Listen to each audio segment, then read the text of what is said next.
Friday nights down the park causing mischief. 18 fights, 18 wins and 7 gold medals. I've been stabbed in the neck and I've been stabbed in the leg twice. The only thing I can describe he had was 2 Rambo-style knives. Booze, the monkey noises. Please do me a favour, I need you to go and get my mum. Hi guys, welcome back to the In Brother Words podcast, episode 11, and today we've got another Burton-on-Trent lad done good, Frazer Clarke. Thank you very much for joining us today. Anybody who doesn't know Frazer, Frazer is on the Team GB squad for boxing. He's a super heavyweight. In 2018 you won the Commonwealth Games, amongst various other things you've won as well. And this year obviously you were going to potentially be going to the Olympics as well, which we'll get to later on. Frazer's an amateur boxer and we'll get to that later on. Fantastic. All right, so let's start right back from the beginning on the kind of school days and stuff. So we know you're a Burton lad. De Ferrers as well, same as us. Yeah, I was in Witness year. I was in Witness year, yeah. I said this the other day because when I looked on the Instagram, I just seen your face. You know, you recognise people straight away. Yeah. And I put a face to it, but I couldn't put a name or remember one. But now you said it. Yeah. I was there. Then Robbie was the year below me, so probably a little bit earlier. A little bit younger. But tell us a little bit, kind of. When you think back to childhood, are they happy memories, school memories good? I had a great childhood, and De Ferrers I loved De Ferrers. Mm-hmm. I went back after the Commonwealth Games, and it was just like going home. And honestly, like the teachers, the place, the smell, the bacon twist. Oh mate, we've spoken about go down the storm. Everyone knows about them, don't they? Yeah. No, I had a great childhood. Older brother, younger sister, great mum and dad. Lived in Orninglow for most of my life. Knew everyone in the area at first. Then I knew everyone in the whole of Burton before. Like now, I know everyone in the whole of Burton. Yeah. That's just how it's always been. I always get on along with most people. So great times. From Friday nights down the park causing mischief to summer holidays. 10 hours a day playing football on the 5-a-side, lurky, all the rest of it. Yeah, What was your local park in Burton? Whereabouts were you actually raised? I'd say Carver Road. Carver Road, I was going to say that. Carver Road, and then it sort of progressed up to St Luke's Park. Mm-hmm. Then Bitham. Mm-hmm.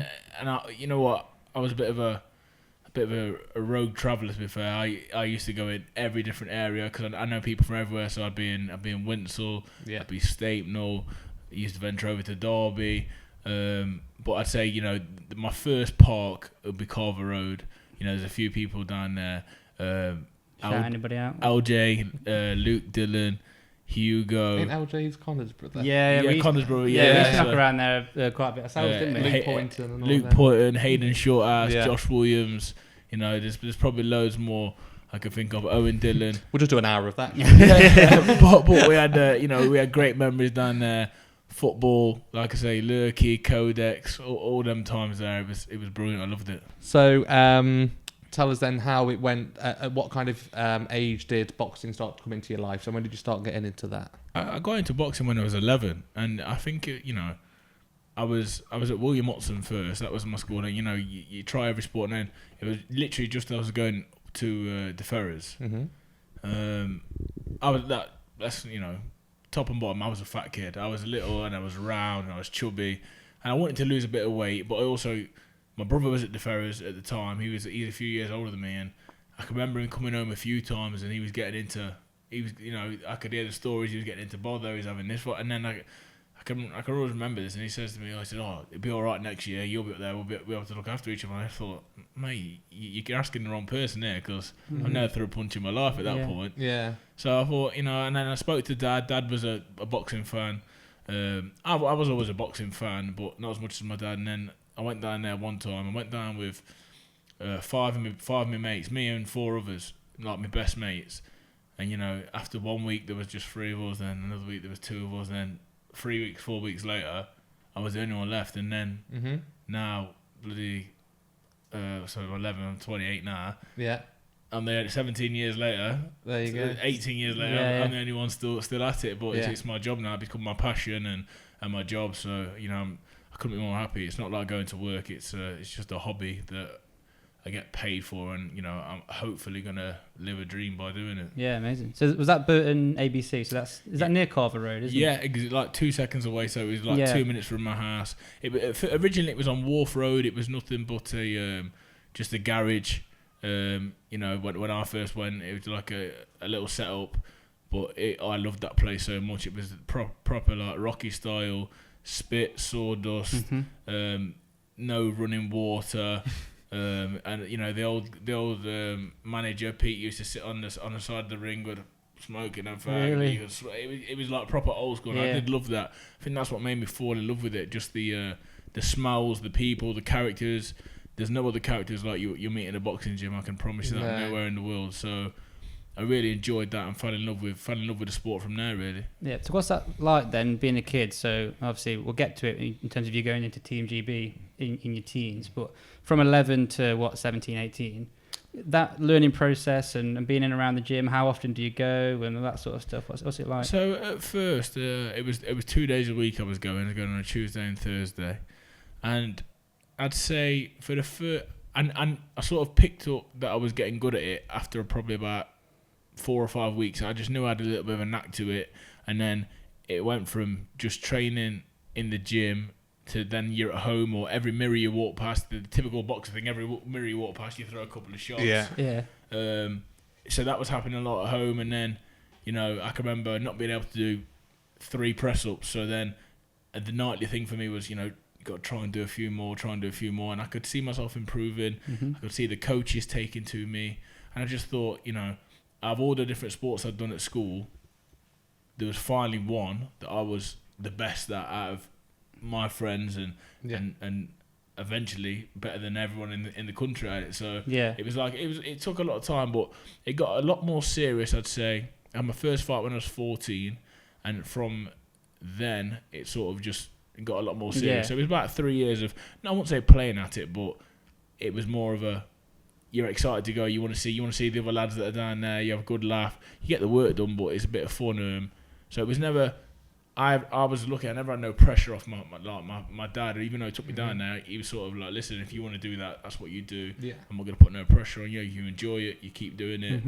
And I enjoyed it. It was my getaway. It was the one thing I was good at, and sort of give me that confidence. So I loved it, every second of it. Yeah. And what about your physical development then? Because obviously everyone's a kid at 11, aren't they? And then obviously you turn to, you're a big guy now. So in terms of like the weight classes and stuff you're in as a kid, like how does that work? The thing is, so obviously I was 11 when I started, and I couldn't tell you the weight that I was then, but I can remember I first boxed, I think I was at like 92 kilo, and I was 14. So really? That's like,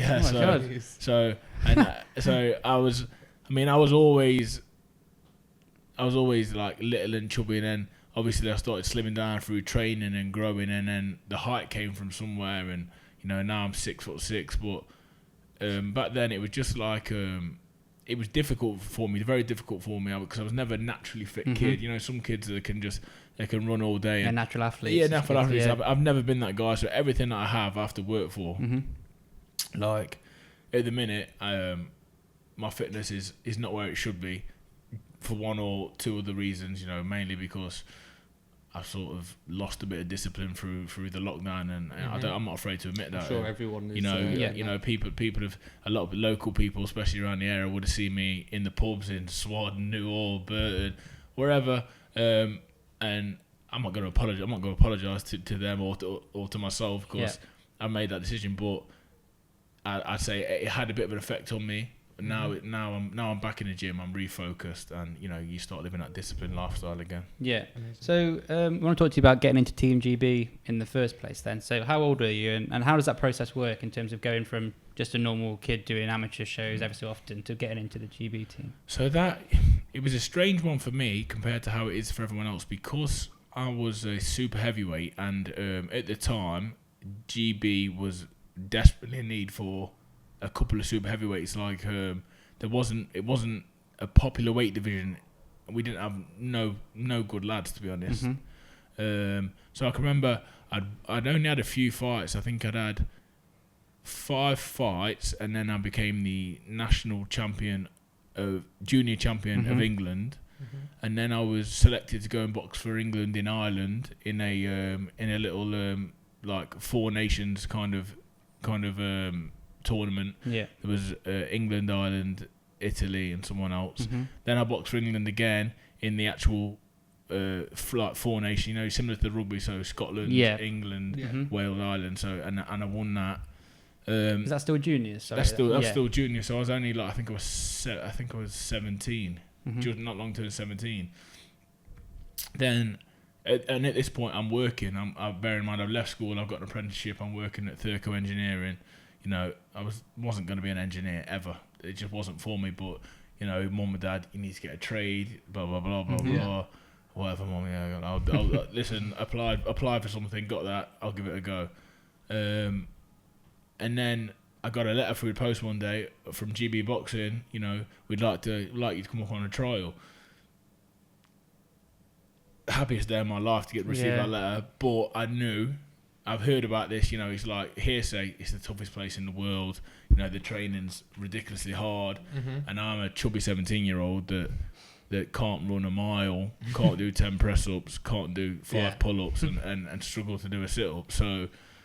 It was a bit of an intimidating thought. I got the train up there with my bag and my stuff, and I went there, and I must have done all right because out of I think there was about 20 super heavyweights, me and 2 others made the cut, and I was the youngest. I was 17, and there was 30-year-olds there. So I'm not sure if they've seen something for the future that was going to develop, but someone's seen something in me, and. And that was then. And then, the next week I'm at work. I get home. There's a letter on the table.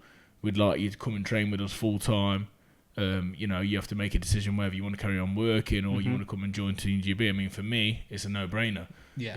I just go with. Is that because you weren't really doing anything that you were like majorly passionate about? I didn't enjoy it. So for me, it was just, what, this is something I enjoy. I'm going to get paid for it more than I was getting at work on the apprentice wage. I'm gonna go and do it. Well, obviously, in my parents' eyes, it's probably, I think they were humming and ahhing about it. Whereas is this the right thing to do? You haven't finished your apprenticeship yet.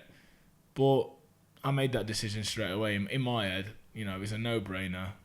I'm gonna go and do this. We'll see where it goes. We'll just take it and run with it. Amazing. Definitely paid off for you, didn't it? So in terms of so that's then a job, isn't it? So I think, like I say, some people watching this might not know much about boxing, and obviously you're an amateur boxer. Yeah. But that's not really the right word for it, is it? Because you're sort of a professional amateur, if that makes sense. It's a full-time job, essentially, what you're doing now, isn't it? You do get the amateur boxing, and there's different levels to it. Like there's even the professional side of things. There's no one that has to be more professional than me and the lads on our squad, the Team GB squad. 5 days a week, 3 times a day. I can end up going away for 3 weeks to training camp. 10 days away here, training camp away there. And if I get a call right now, you needed back in Sheffield to go and do this or do that, I have to be there. It's just like, it's a full-time military sort of operation. But they call it amateur because it just allowed, the difference is between the amateur and the professional setup is, you can still box in the Olympics as an amateur. If you're a professional, you cannot box in the Olympics. So my goal being the Olympics, I had to make that choice to not turn professional and stay with the amateur route. Okay, so you would have been around the Team GB squad during training and everything for the 2012 Olympics. So just wondering what that was like. Big occasion, obviously. It was massive. I mean, I've seen London, I've seen Rio. Obviously, I watched Beijing 2008, but that was on the TV from not even thinking about me being in that position. London was massive. What it did for the country, but for our sport in general, boxing, like the media side of things, it was crazy. The guys were training. There was cameras all over the gym. We had sponsored cars, sponsored fuel cards, sponsored food from all over the place, and it was just a massive deal. And you know, it was great to see. You know, I seen a lot of my friends go there and do well, and that was like, you know, that was a real inspiration for me. Yeah, I can imagine. So obviously watching AJ there as well, I imagine. What effect did that have on you? Yeah, you know, it was like me and Joshua did a lot of work on the build up to London. You know, we've been around the world and we trained hard and stuff like that. And you know, I was actually went down to London. I seen the semi-finals. Yeah. The next day, I was young, going on a lads' holiday. I can remember I ended up in Iron Upper. Yeah. For the final, and you know, I'm wandering around crazy trying to find a screen. Yeah. Find a screen. So look, it's all that red button and stuff on it. So we need the boxing on, mate. We got the boxing on, and I think people thought, oh, who's this lunatic? You know, I was screaming, because he had a really close fight with Roberto Camarelli, the Italian super heavyweight, really good fight. And I was screaming. People must have thinking, who's he shouting out there, like. And I was saying to people, I said, he's my mate, he's my pal, he's my pal. And I said, yeah, whatever, mate, whatever. Anyway, next thing he wins the Olympic Games. Now he's a global superstar. Yeah, it completely transcends like, everything, doesn't it? So I think just for a bit of context then, so within the Team GB squad, only one person's allowed to go for each weight category? So there's 10 weight categories. There's one person per weight. So allowed to go to like the Olympics and things like that. Yeah, you have to qualify and stuff, and you know. So at that time, it would have been Joshua, and then maybe Joe Joyce, and then you, maybe around that time, early days. I mean, early days. Yeah. No, that Joe wasn't there. There was me, a guy called Amin Isa, and Joshua. There was I was 2012, so I was young. Then there was Joshua was a little bit older. Then Amin Isa was a little bit older than him. Joshua at the time, I'd boxed Joshua in 2010. In 2010 at Belvedere Club in Burton, and that is mental. Yeah, that's crazy. Yeah. I lost. Did you go on the caterpillar slide afterwards? Oh yeah. Remember that? What a legendary thing that was. What a legendary thing that was. What a legendary. I lost to him on points, and then he, you know, I'd say he sort of progressed. I didn't stay still. I was still doing okay myself, but you know, like I said, I didn't think I was developed enough to go to that Olympics. You know, I could have competed possibly, but looking at the people that were around at the time, you know, I was a little boy, and there was a lot of grown men there, and I wasn't quite physically ready to go. Yeah. Joshua went, and you know, there's no question about who should have been there, because he won the gold medal. So you know, it was amazing. I was really happy for him. The whole team, in fact, you know, Luke Campbell won a gold medal, Nick Adams won a gold medal, Anthony Gogo, Fred Evans. A bronze and a silver, you know, and these were just my friends that we used to run around the track together, hit the bag together, go around the world together. So I was just amazed and really happy for my friends. Yeah, and at the English Institute of Sport, where the Team GB train, where Frazer trains, there's isn't there like a sort of wall of fame? People have their photos, don't they, around on the walls? So is that if you win certain things? So. It's crazy to say I want an Olympic medal so bad, Olympic gold medal. But I think more than Olympic medal, to have my picture on that wall, I will cry 100% because you walk. I've been going in that gym for 10 years, and I look at all these faces. If you win an Olympic medal for Great Britain, going back to years and years ago, you're on that wall. You know, there's one of my trainers on there, Richie Woodall. There's people from donkeys years ago on there who I don't really know, but you're a very special person if you're on that wall. Yeah, because 30 years time, somebody might be looking back and your photos on there. Exactly. So it's very inspiring to go in there and see that all the time. And like I say, I think my ambition. I always say the medal is definitely massive for me, but getting my picture on that wall, that will do a lot for me. Yeah, that's brilliant. So one of the sort of big first steps you've taken then on that route was in 2015 you became the British champion, the ABA champion, is that right?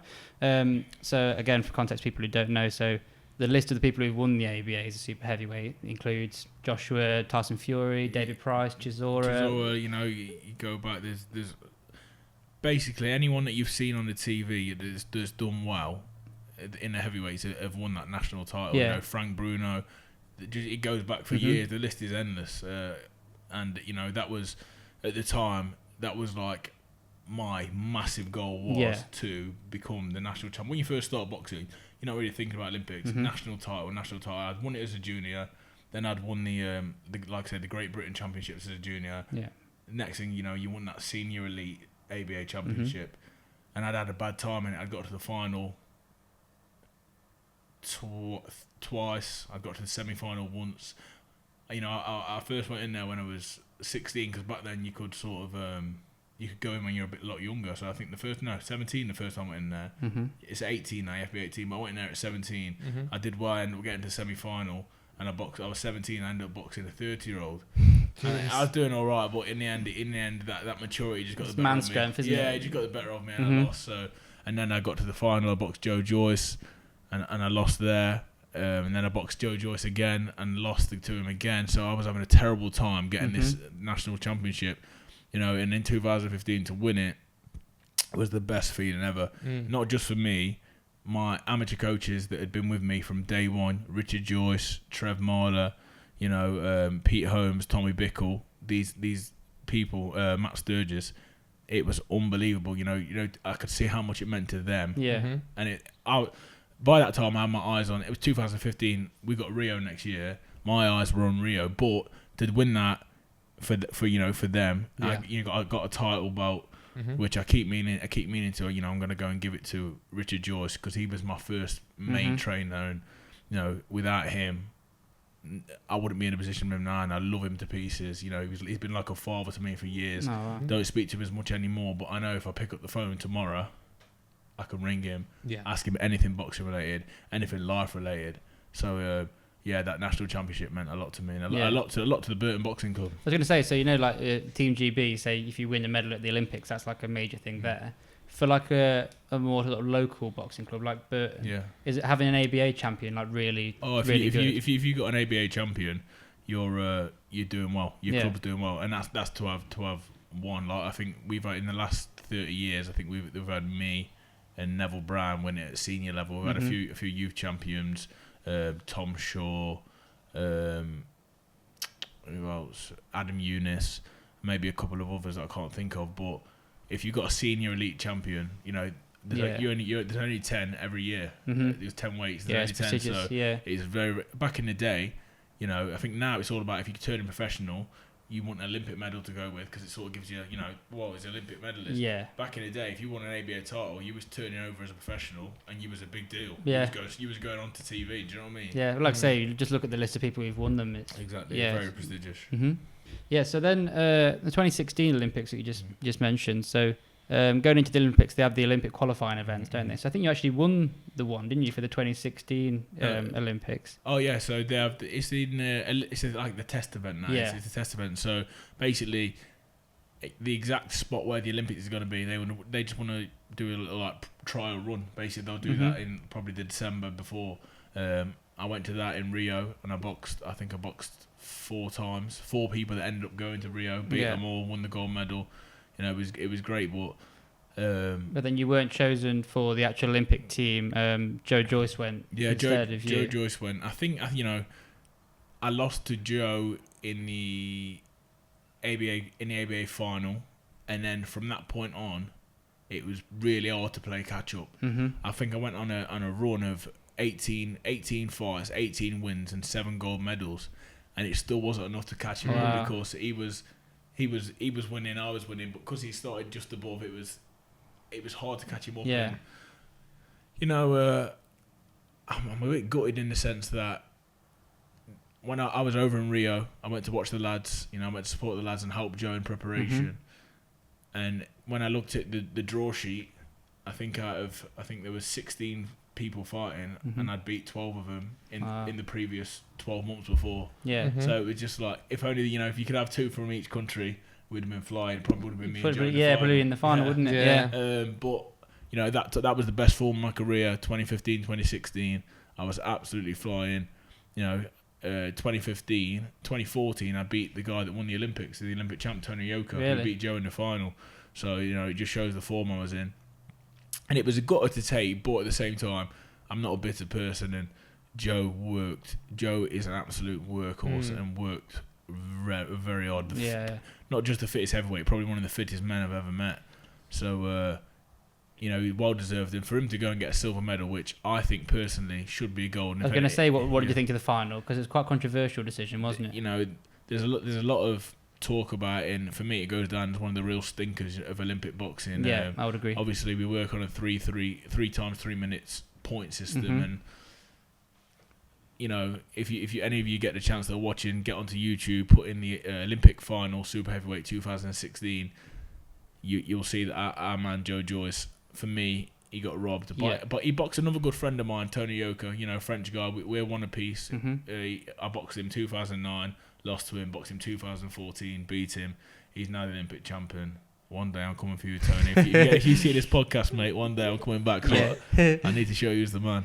Well, if I remember rightly, didn't his wife win a gold medal the day before? Yeah. So, and I don't know if that was maybe a story that they wanted. And I think possibly, it was them two with their gold medals on the beach. He's hit the nail on the head. You can tell he's a fan. He's hit the nail on the head, mate. I didn't want to. So it was a bit ironic. Like I was obviously out in Rio, and the delegation, the head man of the Olympics at the time, in a suit and that, he's there, and ironically he's French. The 60 kilo Tony Yoka's wife, she wins the gold medal. Then I think, if I remember rightly, he proposed to her when she won the medal. Yeah. And then the press press going crazy for it. And then he says, "Listen, when I win the gold medal tomorrow, we're gonna get married here in Rio." Yeah. Ends up a really close. Well, not even a close fight. I think Joe won unanimously. Yeah. OK magazine on the phone like that. Yeah, there's literally photos of them on the beach and stuff, isn't there, with their medals on and stuff. Then all of a sudden, he's won this fight. Tony Yoka's won this fight, and it's just a bit like, wow, But I don't like to speak too much on that. Yeah, I mean, something we'll get onto later if you're willing to talk about it is the sort of, not corruption or some sort of dodgy decisions, which happens a lot more in amateur. Yeah. Well, obviously it happens a lot in pro, but in the amateurs it's quite common, isn't it? Which is a shame, but we'll get onto that in a bit. So obviously testament to your character and everything that you still went in 2016. Like you said, no bitter feelings. You went and supported the guys. I was there every day with my flag, my shades on. I remember you on TV. Getting you on camera on TV loads, weren't they? Because you were like real. I had a real buzz. But I think my Instagram and Twitter was going crazy, saying there's a crazy British man bouncing around with a Union Jack. Is he the bloke from Iron Apple? Yeah. Face paint is, absolutely going out my mind, because by this point, these were some of my best friends were fighting. Joe Cordina, Kez Ashford, Anthony Fowler, Josh Bawatsi. These guys they're almost family to me. I've travelled the whole world with them, been in absolute crazy situations with them all over the world. Won with them, lost with them, laughed with them, and cried with them. So it just meant that much to me. And anyone will know this if you've done sport. You do get that little extra percent when you got someone there who you can trust and you listen to shouting you on and pushing you on. You might just get that little 1%. That could be the difference. So I felt like it was my duty to stand there and shout and scream and make noise. So just to kind of line it back up with our viewers again. So at that point, obviously you've got another 4 years until the next Olympics. I assume you could have decided to go pro then if you wanted to, but you decided to take on another cycle and go for the 2020 Olympics. Yeah, it was really difficult because I had a decision to make, and probably the biggest one you've made. The biggest one of my life at that time. We'd come back, the dust had settled. My daughter was just born, and there's a contract in front of me. There's signed a contract and turn professional. Sign a contract, commit 4 years of your life to GB. After speaking to good people, my head coach and performance director Rob McCracken, he's someone I speak to a lot and I trust. And I sat down with him and we had a conversation. And he said, "Look, you see what the Olympics has done for Josh. Anthony Joshua has changed his life. Without that gold medal, I don't think he'd be as successful or as big as he is now." He says, "I'm just telling you from experience. If you win that Olympic gold medal, which obviously you've just beat the guy you've not long ago beat the guy that's won the gold medal, so you're capable of it. Yeah. If you can do that, your professional career will be a lot easier, and it should move a lot more swiftly."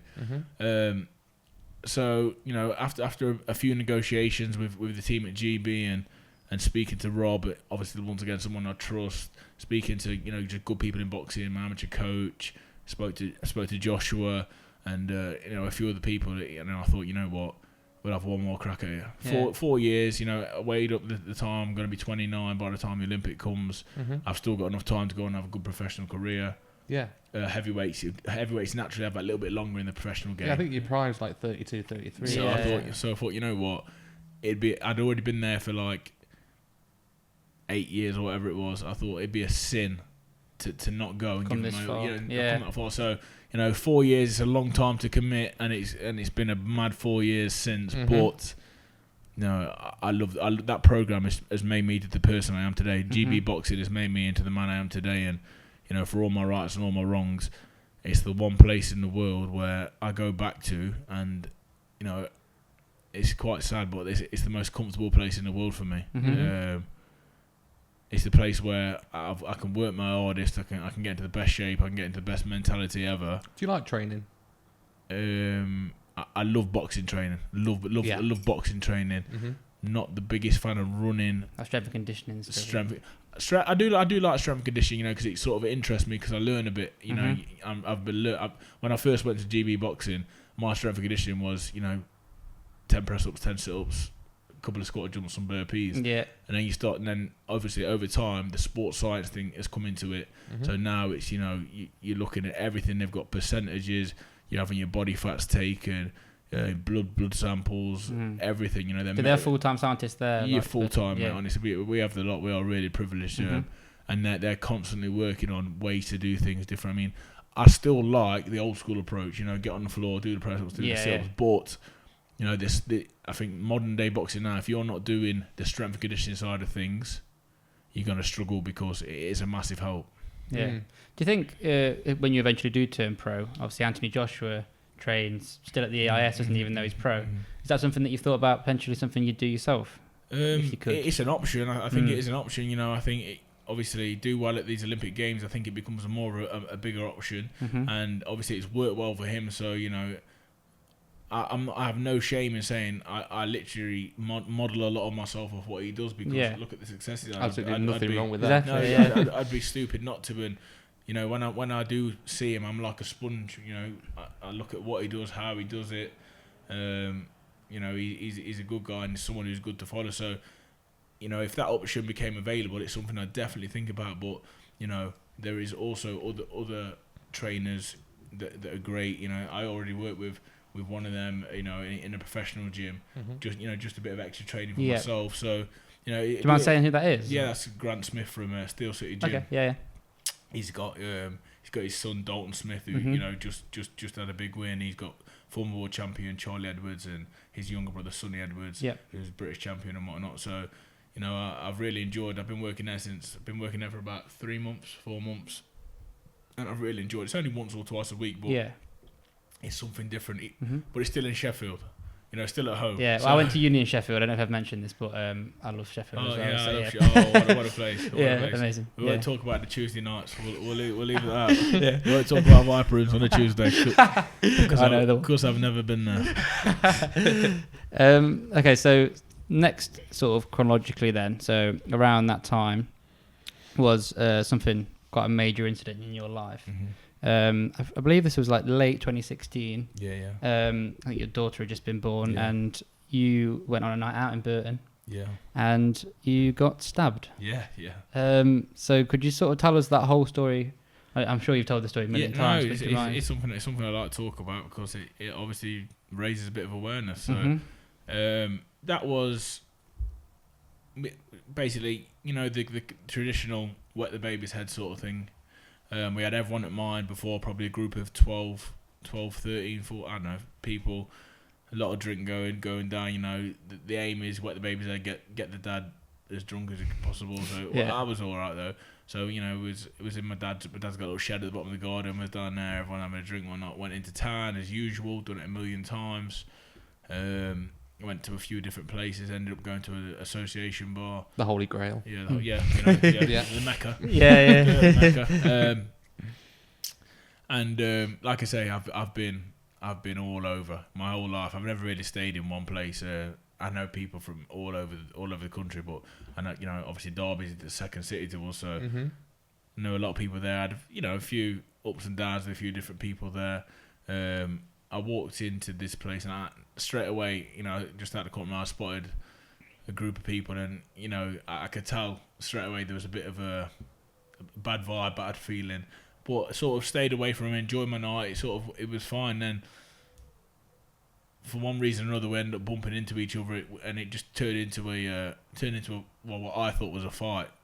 I was on the dance floor. Me and how brave are they? Yeah, well, I just imagine like Little Mix or something playing in the background, and he's like having it off. Was it middle room? Kicking lumps out of each other. Middle room. Oh, that's all right then. Dark and dingy, Yeah. I'm not sure what was going on. Yeah, definitely some rap music. Yeah. But, anyway, we started getting stuck in. As happens in association quite often. Fists and tables and bottles and whatnot flying. It was really quick. It happens, and then all of a sudden it stops. I go back outside because I was on my own. I've gone to see where my friends are. Probably gone to tell them, come on, we were having it off in here. I've gone outside, and I remember seeing a girl. That I know, she was screaming at me. I'm saying, what's up with you? What's up with you?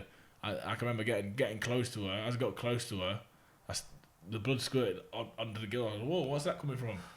And then everyone started running around screaming, and my friend said, who's done this? And then there's a bit of trouble going off there.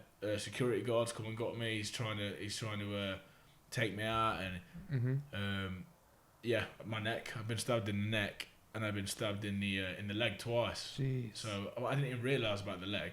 Yeah. I could only feel. I could only obviously see the blood off my neck. So I was holding my neck, and then eventually, as I'm walking out, I think, I'm going a bit faint here. I can feel then my jeans is covered, and my leg was obviously a lot worse than my neck was. So I lost a lot of blood, and we ended up going to the hospital, and I was quite lucky. Yeah. Was quite lucky to come out relatively unscathed. I had a cut above the eye. My ear was hanging off. Stab wound in my neck, 2 in the leg. Jesus. So it was a scary. It was a bit selfish for me, thinking back now. Maybe at that time, 2-week-old daughter, maybe shouldn't have put myself in that situation. But at the same time, I've been to that club a million times. Yeah, you don't expect to get stabbed. I feel in Burton, it's just the safest place in the world for me, because I grew up here and I've been around so much. I just thought, I'd be fine. But on that night, everything just got escalated. Yeah. When drinks involved, yourself, everything gets crazy. But that one was it was a scary one. Anybody get done for it, or do you know who it was? Or? I know it was personally. I've never chose to speak about it. Yeah, don't shout them out. No. Never chose to speak. Hit subscribe. Yeah. Never chose to speak about it. Didn't go to the police, and that's not really my way. Yeah. But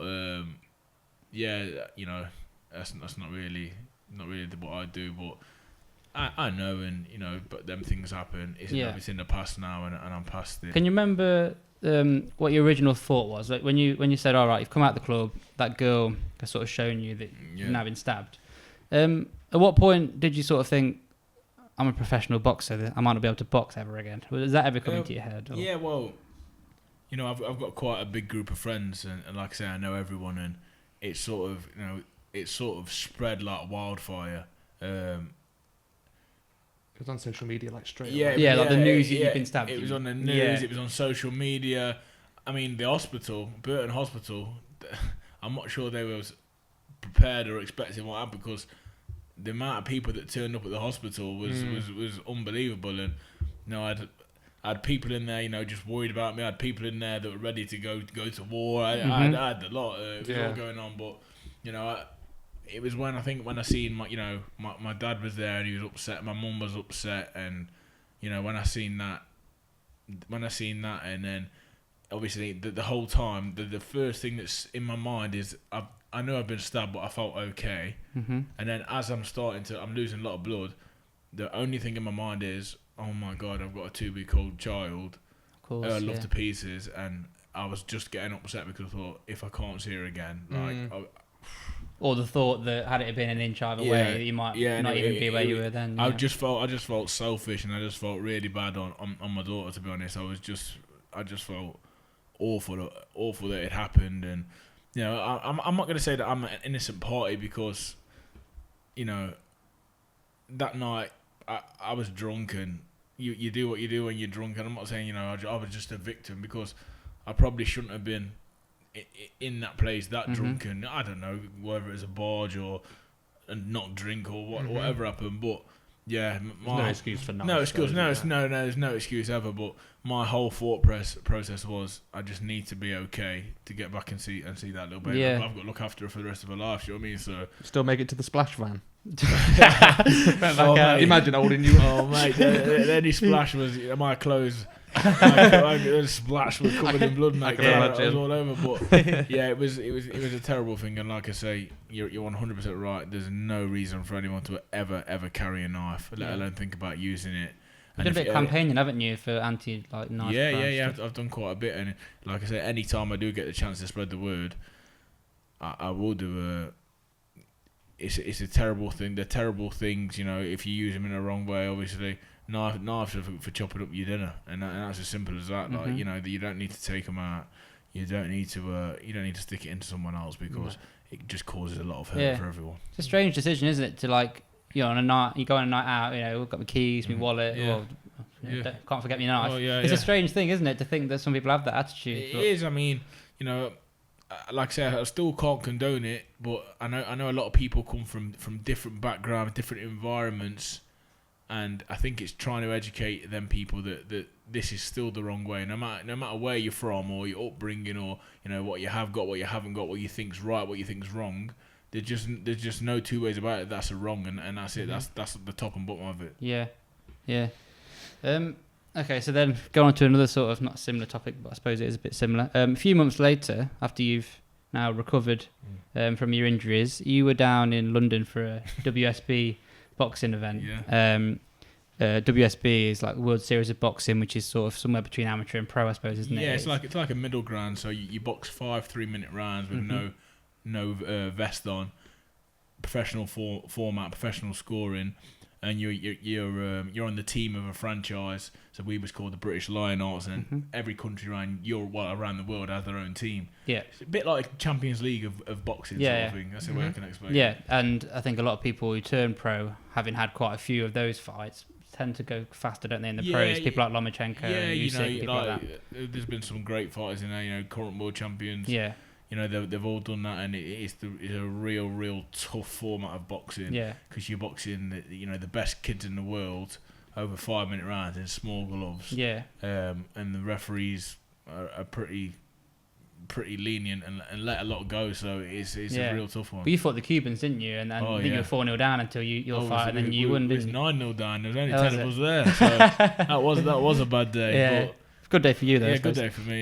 Yeah. So whilst you guys were down there, a few of the people on the GB team got invited to go and have a look round House of Parliament, Westminster, and we things was actually like that. doing like in London. Obviously, they do a lot of work, you know, with encouraging people, you know, on the streets to get into sport and whatnot. So we was down there just doing our usual press conference with the other team. You know, you have your stare off and everything. Yeah. And then doing a bit of campaigning for that.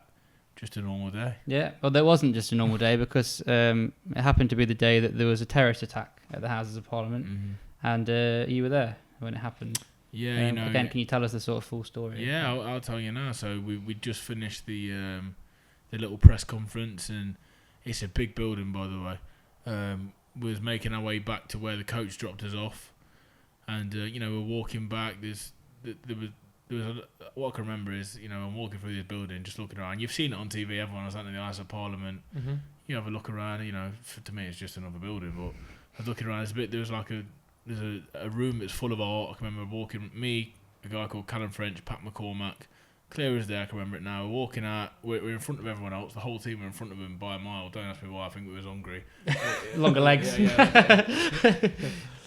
Yeah, we've come out and we get to the door. And I hear a loud bang, boom, and a scream. But I can't see nothing. There's a row of conifers and a fence probably 100 metres away.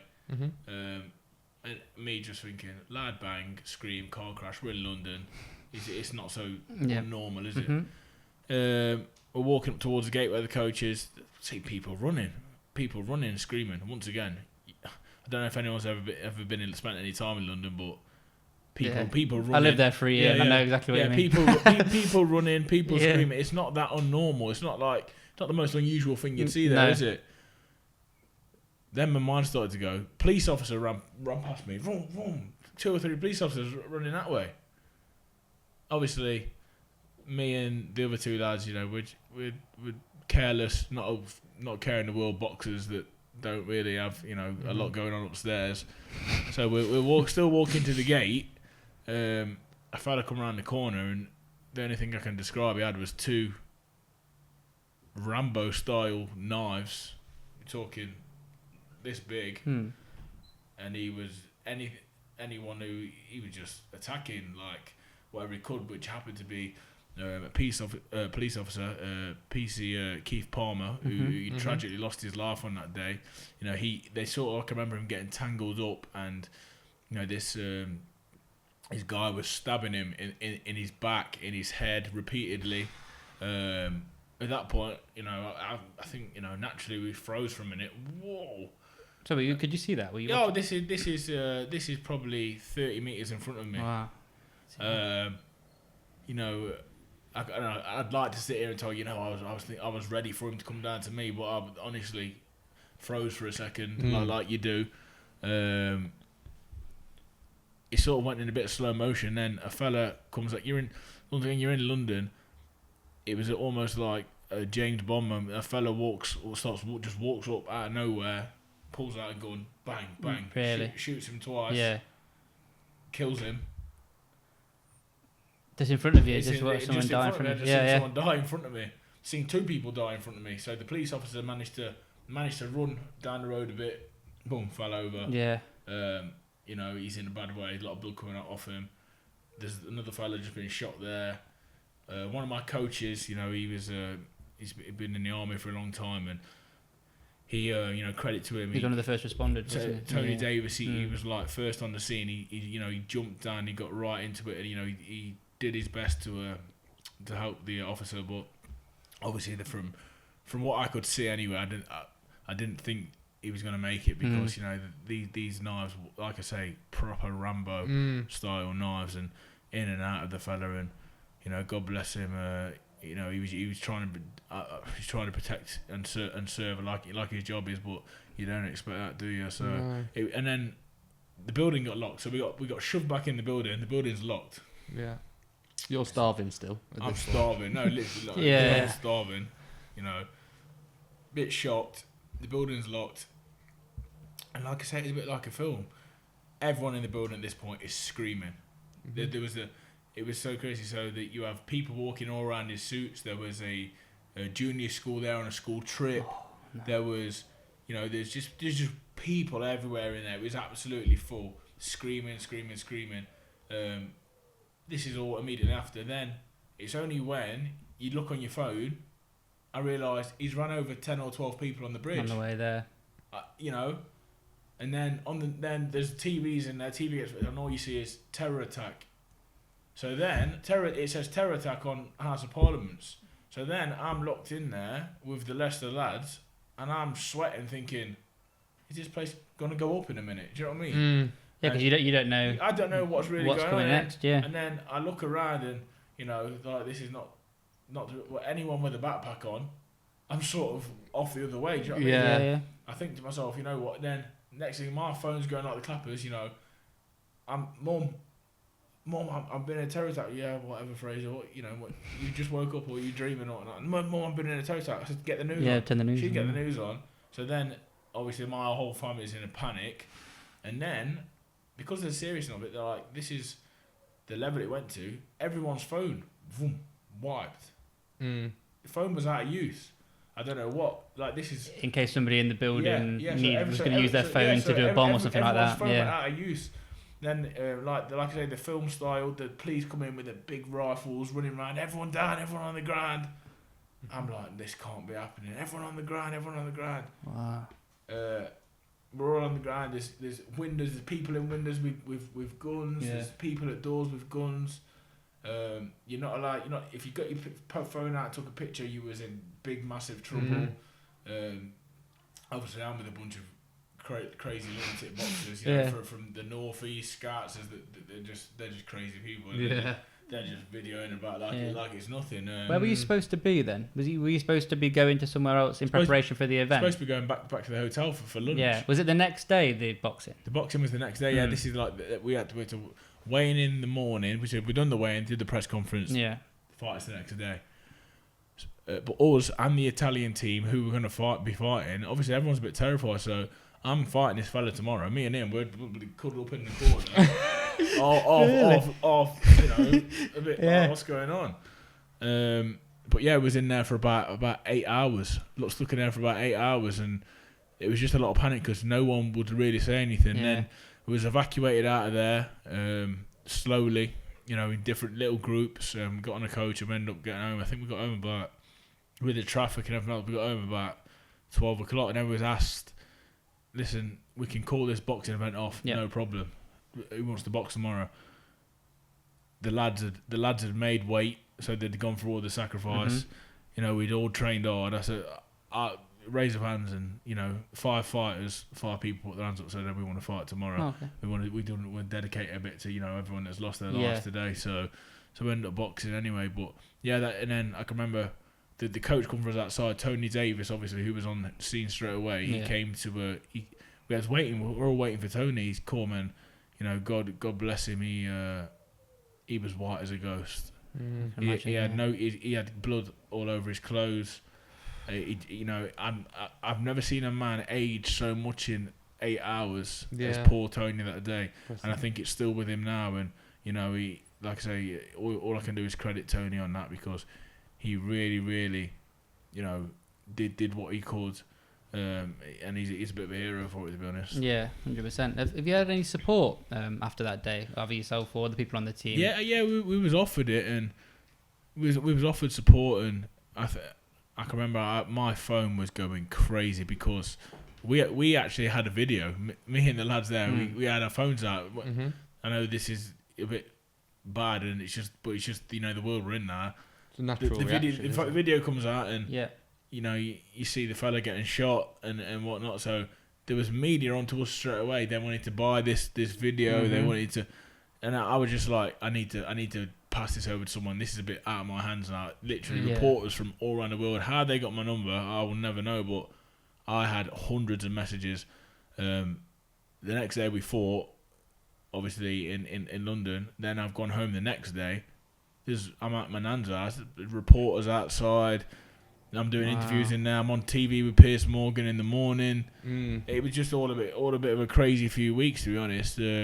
But yeah, they offered us support because traumatic thing. It's very traumatic to see, and I don't know if this makes me strange or not, but I've never really not got over it because it didn't really affect me. I just felt sorry for the officer that lost his life and everyone that lost their life. Yeah. But it's a bit strange that I'm never really. It's never really affected me. No. And it's just a strange one. Later on in life it could do, but it hasn't now. Yeah, the boxers, they're maybe like wired slightly differently, aren't they, in terms of your attitude? Oh, definitely wired different. Definitely not normal people. Yeah. So if we go back to your boxing career then, so around that time then, so if we think about the amateur successes you've had between, say, 2016 and now, so in that 4-year Olympic cycle, you get the opportunity to go to European Games, Commonwealth Games, a couple of World Championships, and then obviously the Olympics. So you won a silver medal at the 2017 European Championships. Despite getting quite badly injured, actually. Oh my God! So I think like I said, we just spoke about the terrorist attack, the stabbing, everything. If I've got any luck, it's no luck at all. I got injured in 2017. I was in the Ukraine European Championships. Normal day, woke up. I think I was fighting the next day or 2 days after. Woke up, we went to do our usual little sharpening session. We're in a gym, a small gym. There's a football in there. Every lad, all 10 of us. Got to kick having a kick about, aren't you? You've got to, you know what I mean? So it ends up, ends up getting competitive with boxers as it would do. The football, before you know it, the coach is waiting for another coach to turn up. So before you know it, there's two teams of five aside. You know, someone's kicked back there, someone's kicked back there. You got your goals, ain't you? Yeah. 2 teams of 5. Well, one of the goalposts was actually a bucket.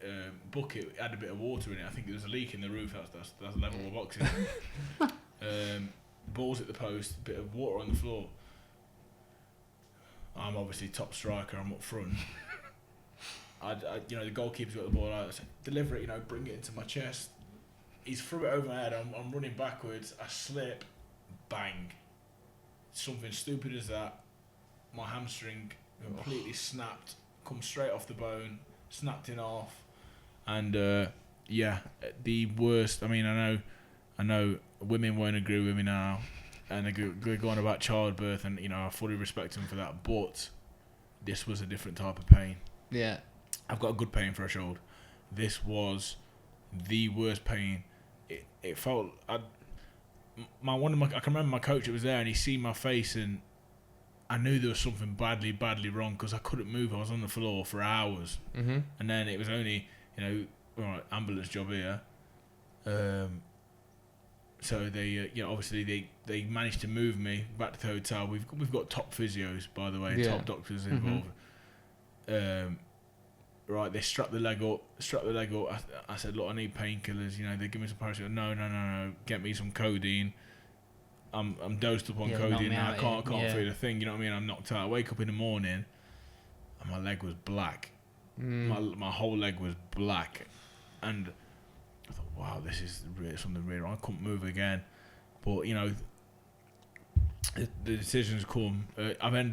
I'm waddling about, basically. My legs strapped up, and the coaches come and say, right, listen, what do you want to do? Is this the final or the semi-final? This is before the tournament's even started. I've really? not had my first fight, yeah. Oh my god. Yeah, I've not even had my first fight, so. You got to the final. So they say to me, they come in and say, look, what do you want to do? I said, the thing with amateur boxing is it all works on funding. You get your funding up by different ways. A European medal, world medal, European medal, world medal. Yeah, that's it. They're your opportunities to get your funding up. I'm not one for getting in great shape. I'm going alright, but I was in the best shape. I was in form. I was in good shape. I could walk in a fashion. Have you seen any of these fights? David A. Bell, If you've never seen any of the fights, go back and watch them, because you're still really good, but you can still sort of see you can see that I can't. You're not really walking very well, yeah. So I said, you know what? I said, I've come this far. I said, if I can pass the doctor, obviously, when you box in the morning, you have to go and have a medical check. The doctor puts the torch in your eyes, hand to nose sort of thing, and just a few little things, gum shield and heart rate, whatnot. Just to make sure you're safe to box. And I said, if I can pass that doctor, I'm going to fight because I only need. That year you had to qualify for the World Championships. For me to qualify for the World Championships, I had to just win the first fight. So all I'm thinking is win that first fight, pull out. I've drew a pole. I've seen him before, and I can take him. I know I can take him. So they said, right, this is up to you. I'm there. I'm speaking to people, and the people are saying, look, we're not liable for anything. Your leg is in a bad way. I said, right, no worries. I said, listen, I'm doing it. Do you know what I mean? I've got a young daughter. I need more money. I've got to go and do the fight. So I'm strapped up. I have to take the strapping off, otherwise I'm not going to pass the doctor because you have to get your box shorts away. So I took the strapping off. I've waddled down in the morning, and we're saying you have to. They make you sit down, and that was a real struggle for me getting up and sitting down. So, you're like, no, that's alright. So this little doctor, half my size, heads up to it. He said, right, mate. He said, I need to look in your eyes. You get down for me. I said, yeah, no worries.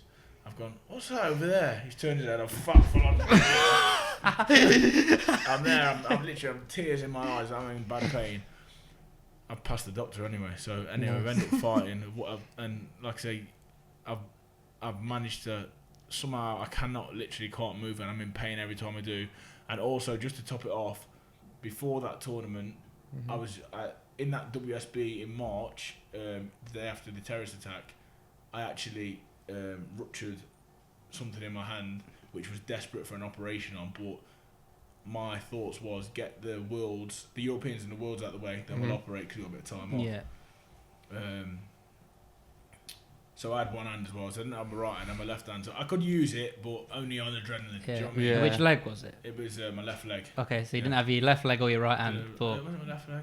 If it was a horse, you'd have been put down. Right wouldn't oh, you? you're right. It was your whole right hand side of your Right, body. yeah, that's right. Right leg. You jabbed your way to the final So- then. Well, the right, what I said was, I can remember I was in the change room on the warm up, bang bang on the pads. I said to my coach said, look, I can't. If I throw this again now, it's gonna fall off. I said I can't do it. He said, well, what you do? You can't fight. You got one leg. You got one leg. You can't fight. I said, well, once I get out of there, and the adrenaline's pumping. I'll chuck it. You just do. So I've gone out there and I managed to win that fight. I've gone back to the hotel and people are like, oh, that must be it. Then called it a day. I was like, whoa. I said, I can win another fight. I've looked at it. I said, I can win another one. Who did I box? I ended up boxing a French kid. I beat him. God. And then they're saying, I beat him. So that's enough. I said, I got the Norwegian kid left. I said, I can beat him. They said, you've got one leg, one arm, man. I said, I'm telling you, I can beat him. Boom, I beat him. I'm in the final. But in the final, I've got a tough fight. I've got the Ukraine #1. Yeah. He pulverised everyone. In Ukraine. In Ukraine. And it was one of them moments where, how can I say it? So, Ukraine isn't the most friendly place to anyone, especially not if you haven't got white skin. Okay. So it was one of them places. Yeah. So I walked out to the booze, the monkey noises, the No, light. no. Yeah, it was bad. And I knew that obviously the TV are there.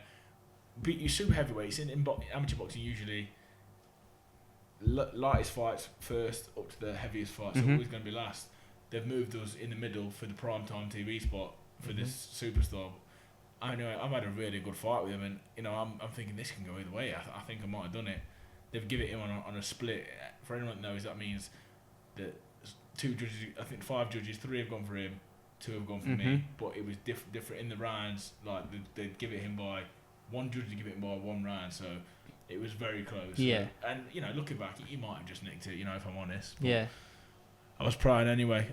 Should be on one leg and then it was like, right, we'll get back. We'll sort the leg. We'll get back. Get me back to England. Sort the leg out. A bit of physio, whatnot. We'll be good for the Worlds.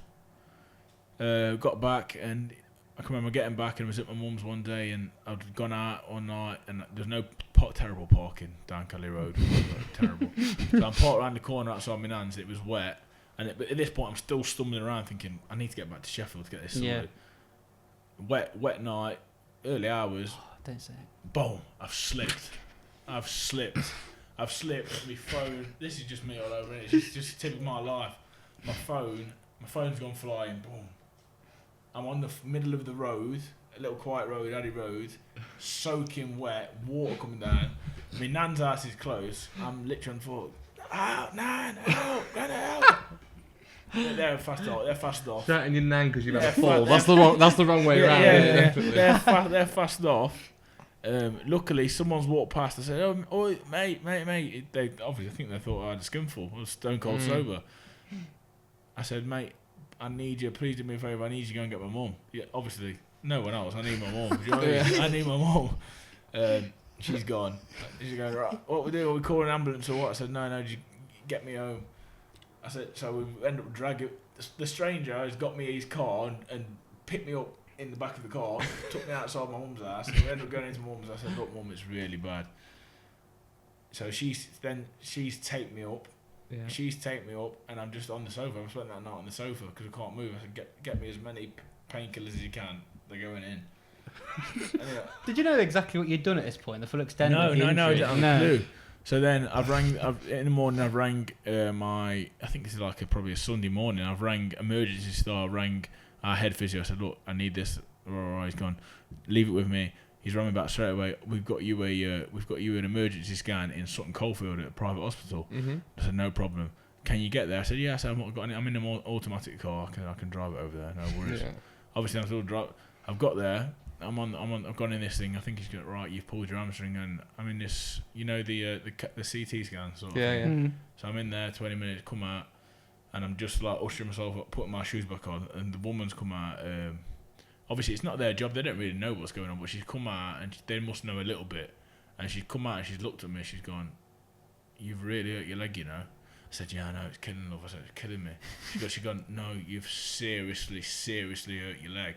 She showed me this scan, and she goes, that is supposed to be there. And I said, obviously I'm still not knowing the seriousness of it. I've gone outside, my phone's rang, it's the physio, he's gone, oh, they've just rang me straight away. They've told me, if you want to box again or walk properly again, you need to go from Sutton Coldfield to London, and you're going to be operated on at 6 o'clock in the morning. To have it reattached? Yeah, to have it reattached. I said, what? That's good. I said, what's happened? He goes, your hamstring is no longer connected to what your bum where it's supposed to be. So I said, you're joking, man. Yeah, you must be joking. He's going, you need to get to London. Nah. I'm thinking to myself, I could drive, but I said, I can't drive to London. You know what I mean? I just didn't have it in me. So I rang my best mates, Josh and Mikey. They've come straight to me, took me to London, dropped me off outside this little private hospital on a little back street. London's a crazy place. You won't think it's a hospital. It looked just like a house. Yeah. I've gone in there, lovely little hospital, and up by Madame Tussauds it was. I can't think of the area. It's that near Baker Street. Yeah, that's it, Baker Street. Yeah. Doctors roll like that. Yeah. No. I'm in a hotel. They've dropped me off straight away, so I've gone there in a hotel. I've rang a disabled taxi. They've come and got me in the morning. Wheelchair in the taxi. Took me to the hospital. That was it. I was in the hospital, operated on. The doctor come in. He's told me. He said, "I've never seen nothing like it." I've got a picture, and I'll show you after, but it ain't for the faint-hearted. Could you send it to us? Because you could put it into the podcast. You could overlay it. I can do, but you're gonna have to do. You're gonna have to blur it. You're gonna have to tell them. You know, this is very graphic. Yeah. So that happened, and it was just the worst time ever. I think the rehab for that was just awful. I was in a leg brace for about 6 months. Couldn't walk on crutches. And then after the 6 months, the real rehab started. But like I say about my hand, the thing was, I'd had this operation. I was going to be out. I've obviously they've said, listen, we may as well get your hand done. Do it at the same time. Do it at the same time. Yeah, he said full MOT job. Yeah. So that was it. Leg operation in London. 2 weeks later, off to Manchester. Hand operation in Manchester. We've got to take the bone from your hip and put it into your wrist and hand with some metal. So this is like, that's. Is that I was going to say, is that what the scarring's from? from? That's fused now. That is. Wow. That's fused, and you can get a picture of that in a bit if you want. Yeah. So that's better now than it's ever been. That's like a hammer now. That is. That can go for a wall. But yeah, it was just an awful time for me. You know, when you're an athlete and the last thing you need is an injury, stubbing your toes bad enough, and then but to have them and to come back from it, full well knowing that I knew the Commonwealth Games is coming up. This is going to be, you know, push and shove whether I make it. Yeah. So obviously you missed the 2017 World Championships. That was completely off the cards at that point. Yeah, it was like once again went out there, supported the lads in. It was in Stuttgart. Were you sort of strapped up? Hamburg, yeah, I was on my crutches and stuff there. Yeah. And, you know, I think a few of the super heavies there were a bit buzzing that I wasn't But there. you weren't there. That I wasn't there, but. Because that form there, I feel like I would have won the World Championships. Yeah, which is obviously it's obvious massive achievement, but actually within the context of the sport, that's huge, isn't it? The Olympics is the biggest, well known, but if you win the World Championships, it's very rare, isn't it? Rare, certainly for a British fighter. We've only had one Frankie World champion, Frankie Gavin, in 2006. So that would have been lovely, but it wasn't to be. So then I suppose it's a case of recovery and all eyes on the Commonwealth Games, which was on the Gold Coast in 2018, and tell us a bit about that. Yeah, so the recovery was long and hard, and like I say, everyone that knows me knows that I'm not the biggest salad lover in the world. So I think I piled on about 3 stone. You big eater? A little bit, yeah. Yeah. A little bit of a big eater, yeah. So I piled on probably about 3 stone, and so it was a case of then getting back in shape. Mentally, I was all over the place. I, depressed, eating, drinking. With the help of everyone at GB Boxing, and the people around me, somehow I managed to get back into fighting shape. I went out 2 weeks before we was go to Australia. I went and boxed the WSB in Italy against the guy that I boxed the time before, and I boxed really well, really good show. Nearly knocked him out in the first round. So I thought, you know what, we'll give this Commonwealth Games a go. I'm all right. The hand held up. That was the main one. The leg was feeling okay. I was still heavy. Was there still a potential that he wasn't going to go then at that point? Oh yeah. It was that was touch and go. Yeah. But they asked me the question straight up. I'm straight with Michael. They asked me straight up, "Are you good to go?" I said, "Yeah, get me on the plane." Yeah. Get me on the plane. So obviously you have all the kit fitting and everything like that, all the press and promotions and stuff. Next thing you know, we're in the Gold Coast, and what a place. What was that like? Amazing. Australia, it's a long way. Oh, God, it's a long way, but I've been there now. But it was it was unbelievable. Brisbane, then down to the Gold Coast. Beautiful place, beautiful people. Do you like travelling? Because I asked the same thing to Nathan, didn't I? Because he's a tall lad as well. I imagine it's not the most comfortable flying and stuff. It's all right if you get a little bit of first class and stuff like that. Team GB perks. I forgot about that. It's all right then, but no, don't get it twisted. It's never really that. I mean, usually it's when you get to the desk with your passport. All right, love, you got any emergency exits? Emergency rows, you get that little bit more room. Yeah, exactly. So that's usually the case. So, but obviously this time we're going to Australia. I said, I need a bed. Yeah, so they sorted me out. So Brisbane for a training camp for 2 weeks in Australia, and then over to the Gold Coast, which is down the road. Yeah. Unbelievable time. Like I said, great people. I've never met people they're just excited about everything. Australians, I've never seen a sad Australian. They're all just so happy. You walk down the street and they want you to sign they're walking down the street. There's people in designer clothes. Will you sign this for me? I will do. I'm only a little boxer. But I think they really embraced it. That they held a really good Commonwealth Games. Were you one of the faces of the Team GB team? Yeah, Team England. Yeah, you were. Yeah, I was involved in a lot of stuff in the build up.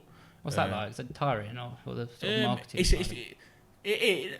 If you let it be tiring, but they're really good at working around my training schedule. So it was just really good for me, really good for my profile, really good, really just good to get involved and get in the spirit of the games. Because Commonwealth Games it's a little bit less pressure. It's just an enjoyable time. You know what I mean? So it was just good, and I knew we had a good team going out, so I knew the vibe was going to be good, and we'd have a real good thing going. And honest to God, I'll take it as one of the best experiences of my life. It was brilliant. Out there, we've shared a room with my best friend Galal. Then Galal Yafai, one of my best friends. Yeah, so shared the room with him. And then we went, me, Ben Whitaker, Chevron Clarke, we all shared a room, and we just had a great experience in this. Because you have a village, like an athlete's village. Yeah, I said this earlier. I was going to ask you about that. That must be something you're looking forward to the Olympics as well. Because I've heard. It's unreal. Yeah, it's unreal. So what's it like then living in the athlete's village? So it's obviously you're mixing with all the other sports, so that's a bit difficult being a boxer because we're automatically the boxers that are the naughty kids, basically. There's never really a boxer that it's just a sport for poor, naughty, not poor, but they always sit on the back seat of the coaches. The naughty kid sport sort of. Yeah, you compare yourself to the sailors or the cyclists and things like that at the Olympics. You'd be slightly different people. I think we're from different worlds, basically. Do you know what I mean? So it was difficult because I think there was the day we got in the village, there was a lot of complaints, the noise, the language, it's really like a working class sport. Yeah, that's what it is. A full on working class sport. Yeah. You don't need money to do it. You need two hands, a punch bag, and that's it. But we ended up people grow. We grow on people. They started to love us. The rest of the sports. We're funny. We're yeah, funny bunch. Lovable rogues, aren't you? Yeah, we don't take it too serious. You know what I mean? Yeah. But it was good. There's all the other countries. You know, there's Team England block of flats here, big block of flats, and you got Australia here, Congo, Cameroon. Everyone. You got all these different countries, different religions, different cultures, all in a confined space. That's awesome. Games room, bar. Obviously for when people go out the toilet, there's like a bar there. You know, all free. 24-hour dining, obviously nutritious food and dining, and I think they were sponsored by maybe like Fanta or something. So there's as much Fanta as you could drink with your eyeballs. There's trams all over, take you straight down from the Athletes Village down to Surfers Paradise, which is like the main bit of the Gold Coast. Yeah. It's just all lively down there. So it was a wicked place. I had a great time. Amazing. But you had some good days out, didn't you, with the lads like on the beach? Oh yeah. Like Especially after we'd all, because we did so well. I can't remember the exact number. I think we might have got seven goals or something like that. And there's like I said, there's 10 weights. We absolutely smashed it. Yeah. So we did so well, and afterwards, I would have liked if I didn't have Mila, my daughter, I would have stayed out there for a month or something. But obviously I had to come back. Some of the lads stayed out there, and some of them flew from there to America, Thailand, and people just we'd done well, and the coach said, look, you can have a little bit of time off, enjoy yourself. But I think the Gold Coast had enough of the boxes anyway. Yeah. Well, so I was actually at the Beach Hotel pub near the McDonald's. In Burton, and because it was Burton Albion against Derby. Yes, it day. was. Yeah, and me and all my family and everybody, we were all sat outside that pub drinking an amazing, really hot day, and then on the big screen outside, a live stream of yourself in the final of the Commonwealth Games against, I think it was India, wasn't it? Indian guy, so everybody, I think it was also the same day as the Grand National. Yeah, it was. I remember it was a good day. Didn't Albion beat us, and it was like... Yeah, but no one's bothered about that one. No, we won't talk about it. Well, so everyone's attention turns to the screen. Yeah.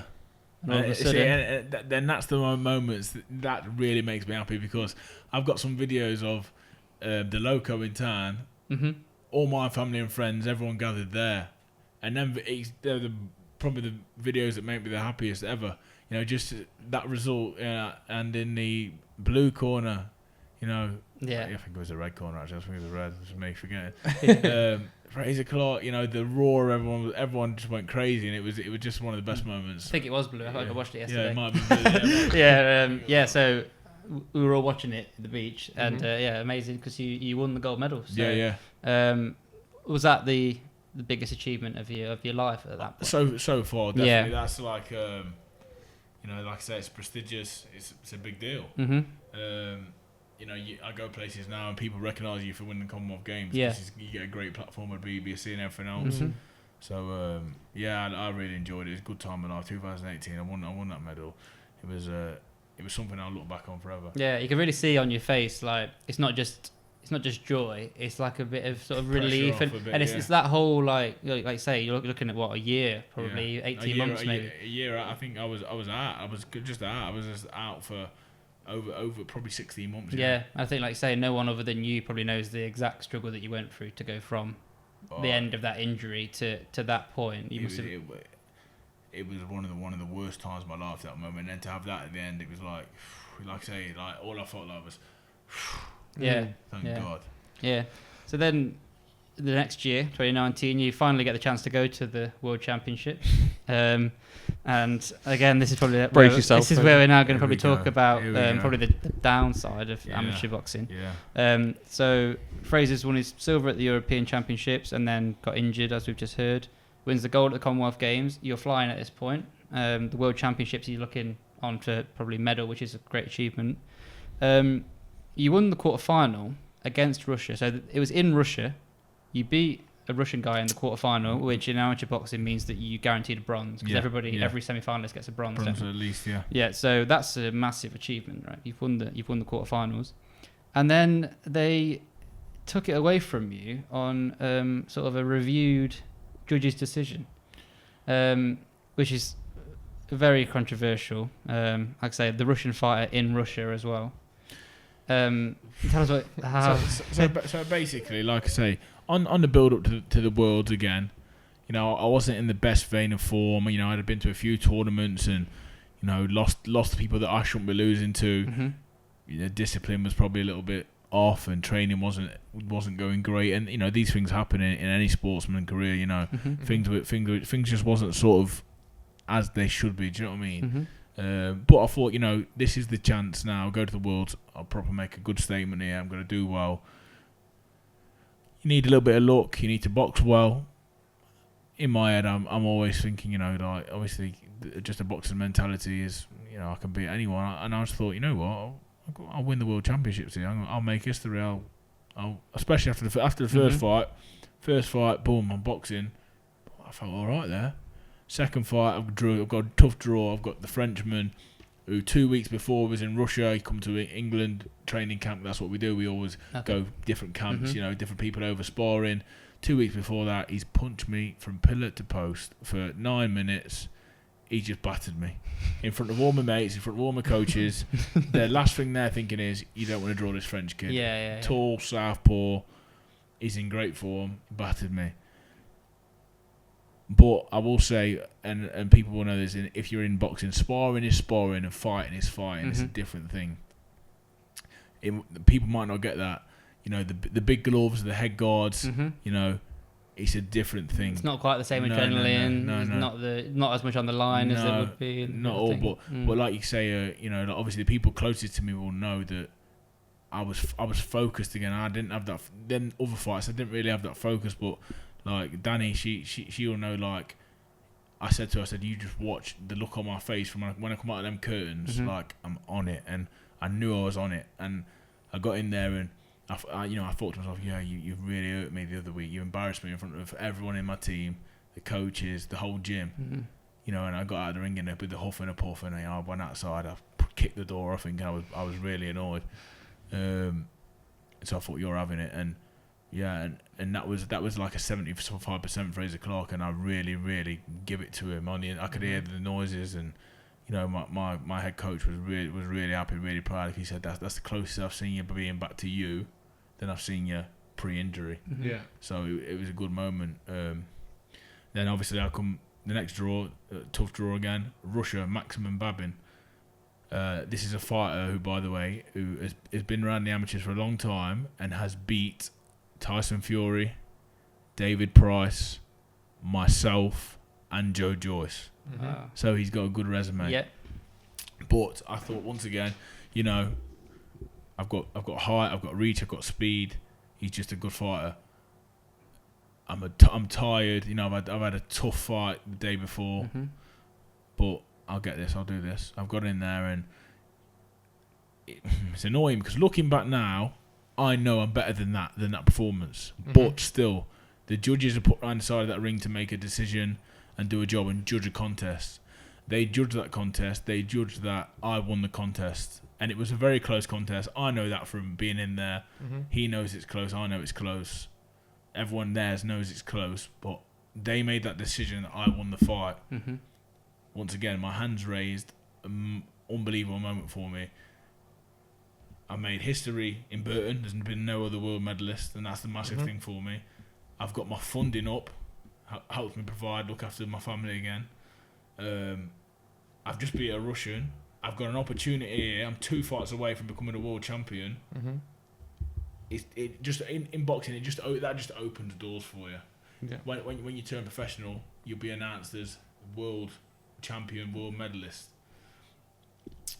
So I'm in the changing rooms now. I've just won. The team's around me. Everyone's buzzing. It's like a party. It's literally like a party. People. Yeah. I can't believe it. I've seen Maximin, the Russian lad who I fought. I said, "Congratulations, mate! Great fight." It was tough. It was really close. I said, "Best of luck to you." I know he's got a young family like myself. I said, "Love to the family and everything like that." Because you see these guys over years on the circuit. Yeah. So. I don't hate none of them. You know what I mean? If anything, I'm probably too friendly. I get on with them. I mean, she gets on me all the time. Danny says, you got to be a bit more vicious. But you'll catch me having a cup of tea in the morning with some guy. I could end up fighting him. Do you know what I mean? Yeah. It's just nature of me. But then when it comes to fighting, I can go through you like nothing. Do you know what I mean? Yeah. It's just the way I am. He's not happy. There's a lot of shouting going on. A lot of Russian voices. I don't care. I'm straight away, first phone call to Danny on the phone, blah, blah, blah.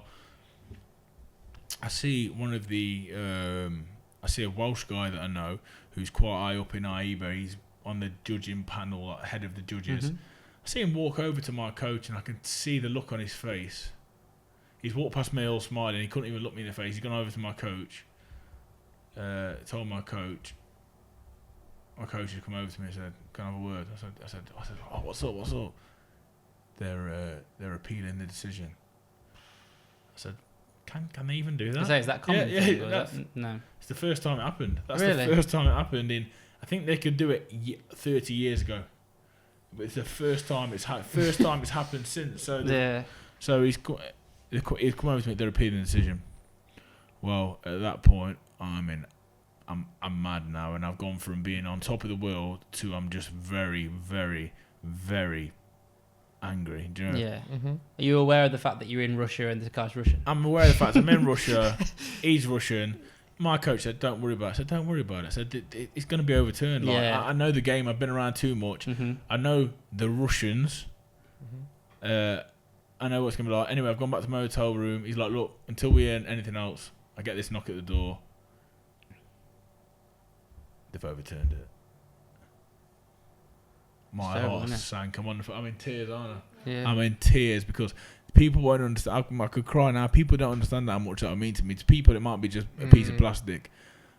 I've been doing this since I was 11 years old for moments like that.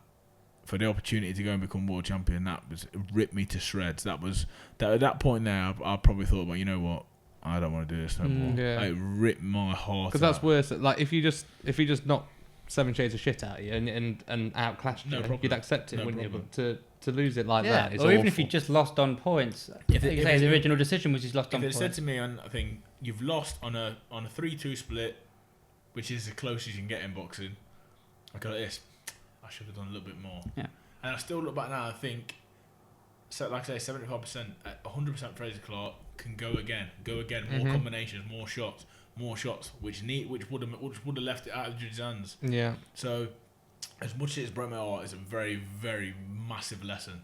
Yeah. You don't leave nothing to chance. You keep going until you've got nothing left. I did have nothing left, but I had more. I should be fitter and I had more gears to go through. But like I say, that was a real low point for me. And then we're in Russia, and anyone that knows me will know that I can get a bit animated. I was very upset. And I was out of the tournament.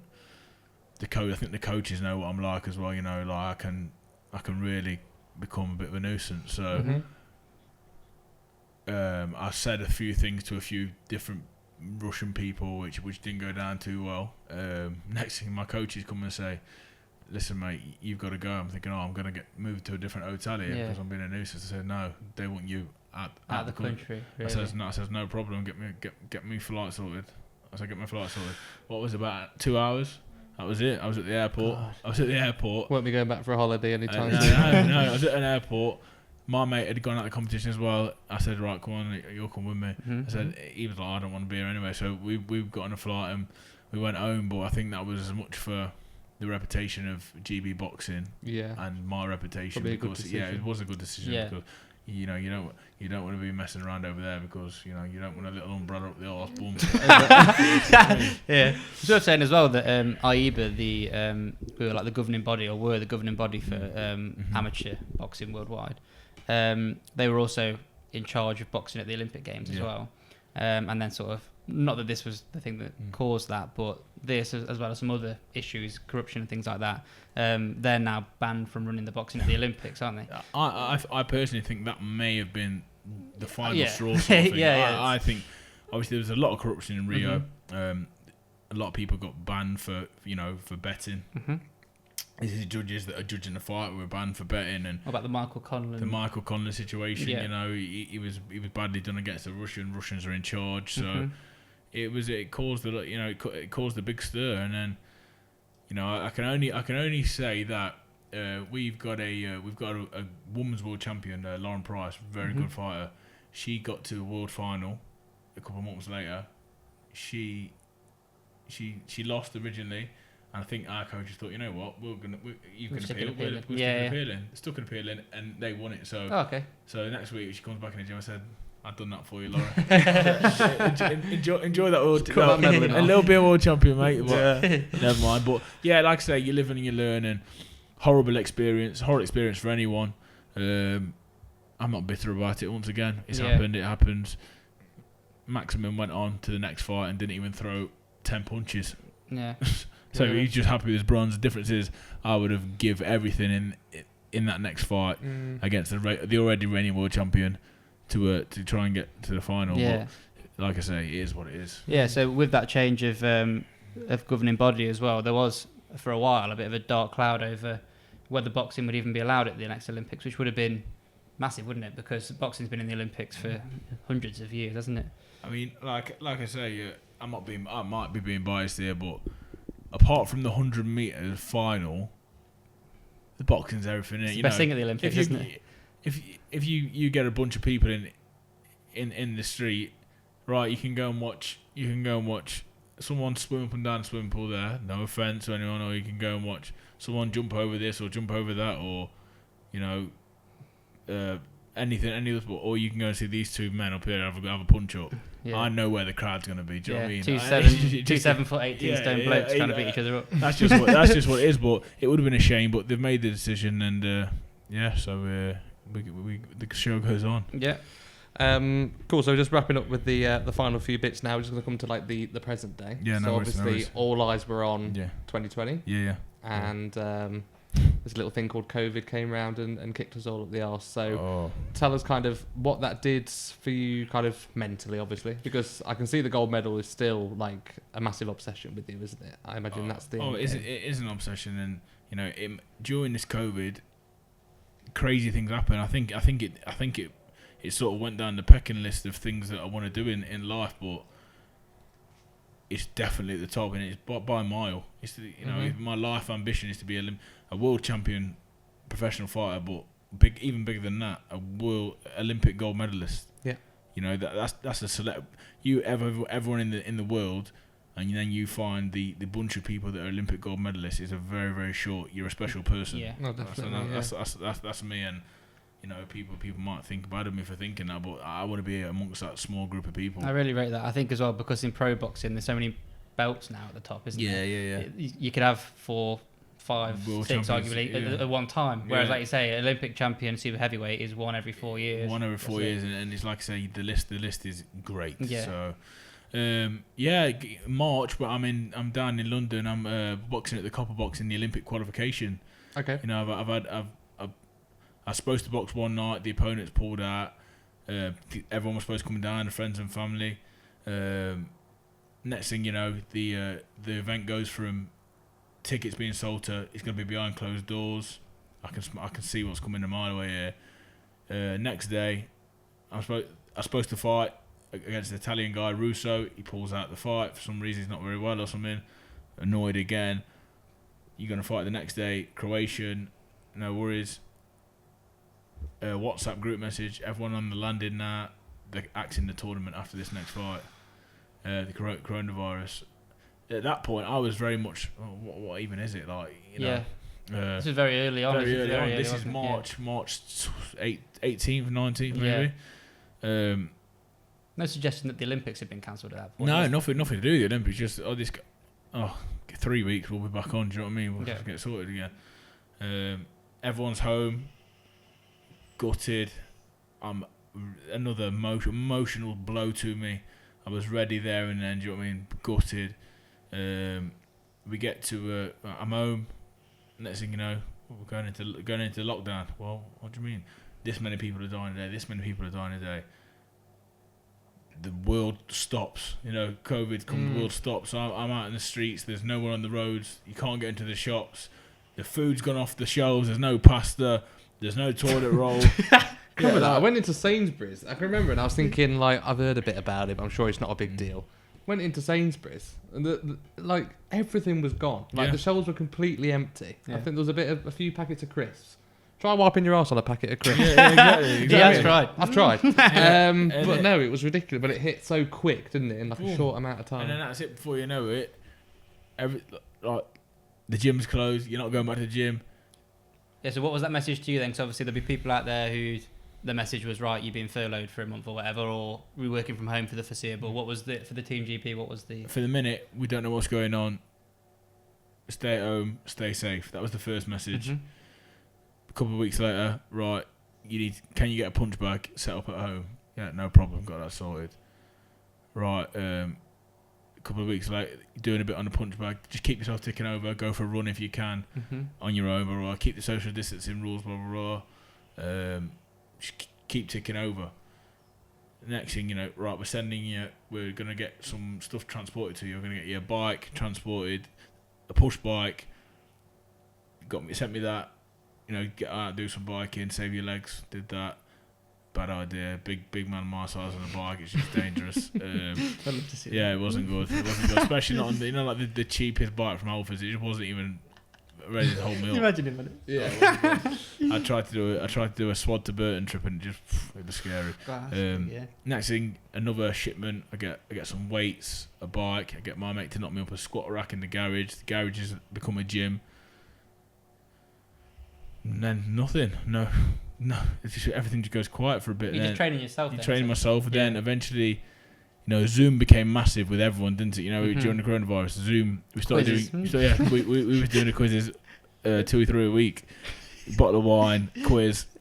Yeah. Just talk rubbish. Next thing, we're doing Zoom sessions now with the coaches. There's 12 boxes on this Zoom session, and they're giving you different themes and whatnot.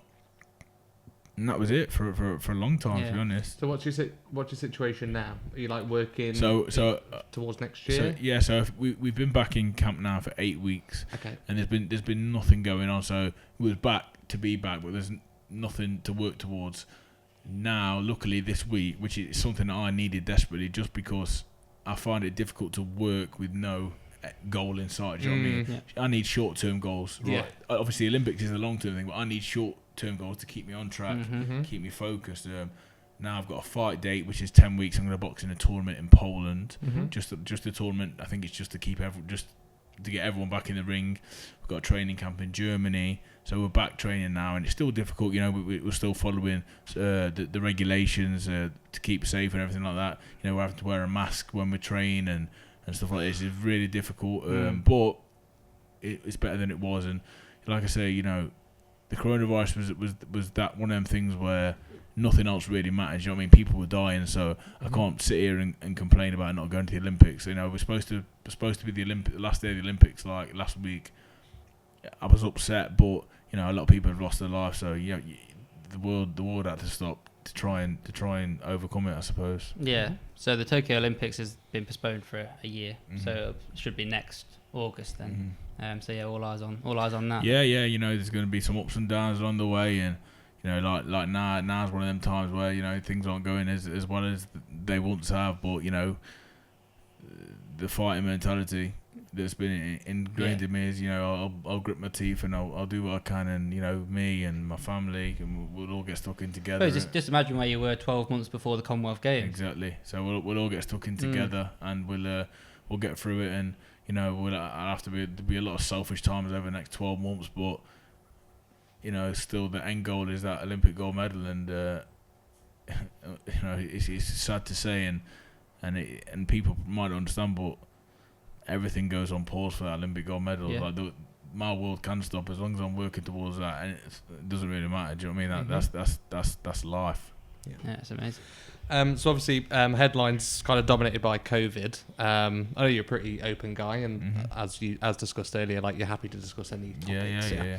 Another thing that kind of came into the limelight a lot over the past few months was the whole the Black Lives Matter movement, things going on in America over here. Yeah, massive. And I know a lot of our subscribers would love for you to give your kind of insight on that, and kind of has it ever, you touched on it earlier about some of the chants and in certain countries. So we went to Poland, didn't we? We went to a football match and they were booing I've had it in Poland, black players. Yeah. So have you ever experienced it? Has it ever held you back? And just what's your view on it in general? It's never really held me back, because I've always been that person. I'm a bit of a larger than life character, and I've never felt it to the extreme as where it's made me super duper upset. It's made me angry, but it's never made me to upset where I felt like I've never I've never had it where someone who's a stone cold racist. I've had people say words out of anger, and I do believe that, you know, that it's a racist slur that comes across, but I don't believe they hate black people. Do you know what I mean? Or they dislike black people. Some of them do, some of them don't. But I just feel like it's a lot of confusion in the world at the minute. You know, with this that's going on. I think, you know, like, I keep the all lives matter things, or what about white lives and stuff like that. Like, yeah, we get it that we get it that all lives matter. Like, I get that. I really do get that. Like, my life is as important as your life or the next person's life, and it doesn't matter what colour I'm. You know, we've all got red blood. But I think people need to wake up and realise that if you open your eyes, and you might not want to believe it, but if you open your eyes and look, the things happen to people of colour. Yeah, that don't happen to other people. Do you know what I mean? So, and then on the flip side, inequality in terms of opportunities. Exactly, like, you know, that the opportunity thing. I think for me, other than just the violence, that might be the biggest side of it for me personally. I'm in a sport where it doesn't matter if you're black, white, blue, orange, or green. If you can box, you can fight, you'll get respect. You know, and you'll never be judged on where you're from. You know what your beliefs are or anything like that. I'm a lover. I'm a big lover.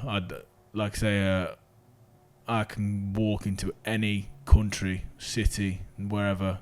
If you like me, you like me. If you don't, you don't. It doesn't matter what I am. And that's me with everyone else. I've got no prejudice, no racist towards anyone else. If you're good to me, I'm good to you, and that's how I'd like it to be in the world. You treat me how I treat you. No problem. So I was thinking this earlier when I was thinking about this question, because obviously it's a touchy subject. And I was thinking, like, the vast majority of the greats in boxing, you know, you would say are black fighters. There's a lot, particularly heavyweight. And then, so then I thought, oh, that's great, isn't it? And then I had a moment to reflect, and I thought, it actually just shows, though, because it's, you know, it's a sport where the working class can prevail. And isn't it a shame that it's not that way in everything? Yeah, well, if you look at the two biggest sports in the UK are both that, because they're working class sports, and that's football and boxing, really. And they're both sports that are, you know, there's a lot of representation of black men in both of those sports, which is great. But then you look at sports, things like cycling and Formula One. Lewis Hamilton, for example, he's the only black driver of all time in Formula One. Yeah, I'm just saying that some people that may not like quite get it, and just look at that. It's obvious. It's the working class. I'll tell you why that is, though. It's like, for me, that's not even Lewis Hamilton's the only black guy in Formula One, and I'll tell you for why. Because Lewis Hamilton's dad's black, and his mum's white. Where he grew up, where they're from, they've got a bit of money. They're loaded. Before that, I'm talking before he was born. His dad's black. Got with his mum, made Lewis Hamilton, who's a black man. They live in a good, nice area. He's got the money to go and do Formula One. He's been through that. That's the only reason. Everyone. That's the reason he's the only one. Do you know what I mean? Like, that's just the luck of the draw. Do you know what I mean? Exactly. His dad took his mum from the right pub at the right time. And do you know what I mean? That's how it goes. Like, I'm sure, you know, if there was more black people that come up with his upbringing and his quality of life, there'd be more Formula One drivers. You know what I mean? But they're just unfortunately there isn't. But like I say, my sport. It's a diverse sport for the world.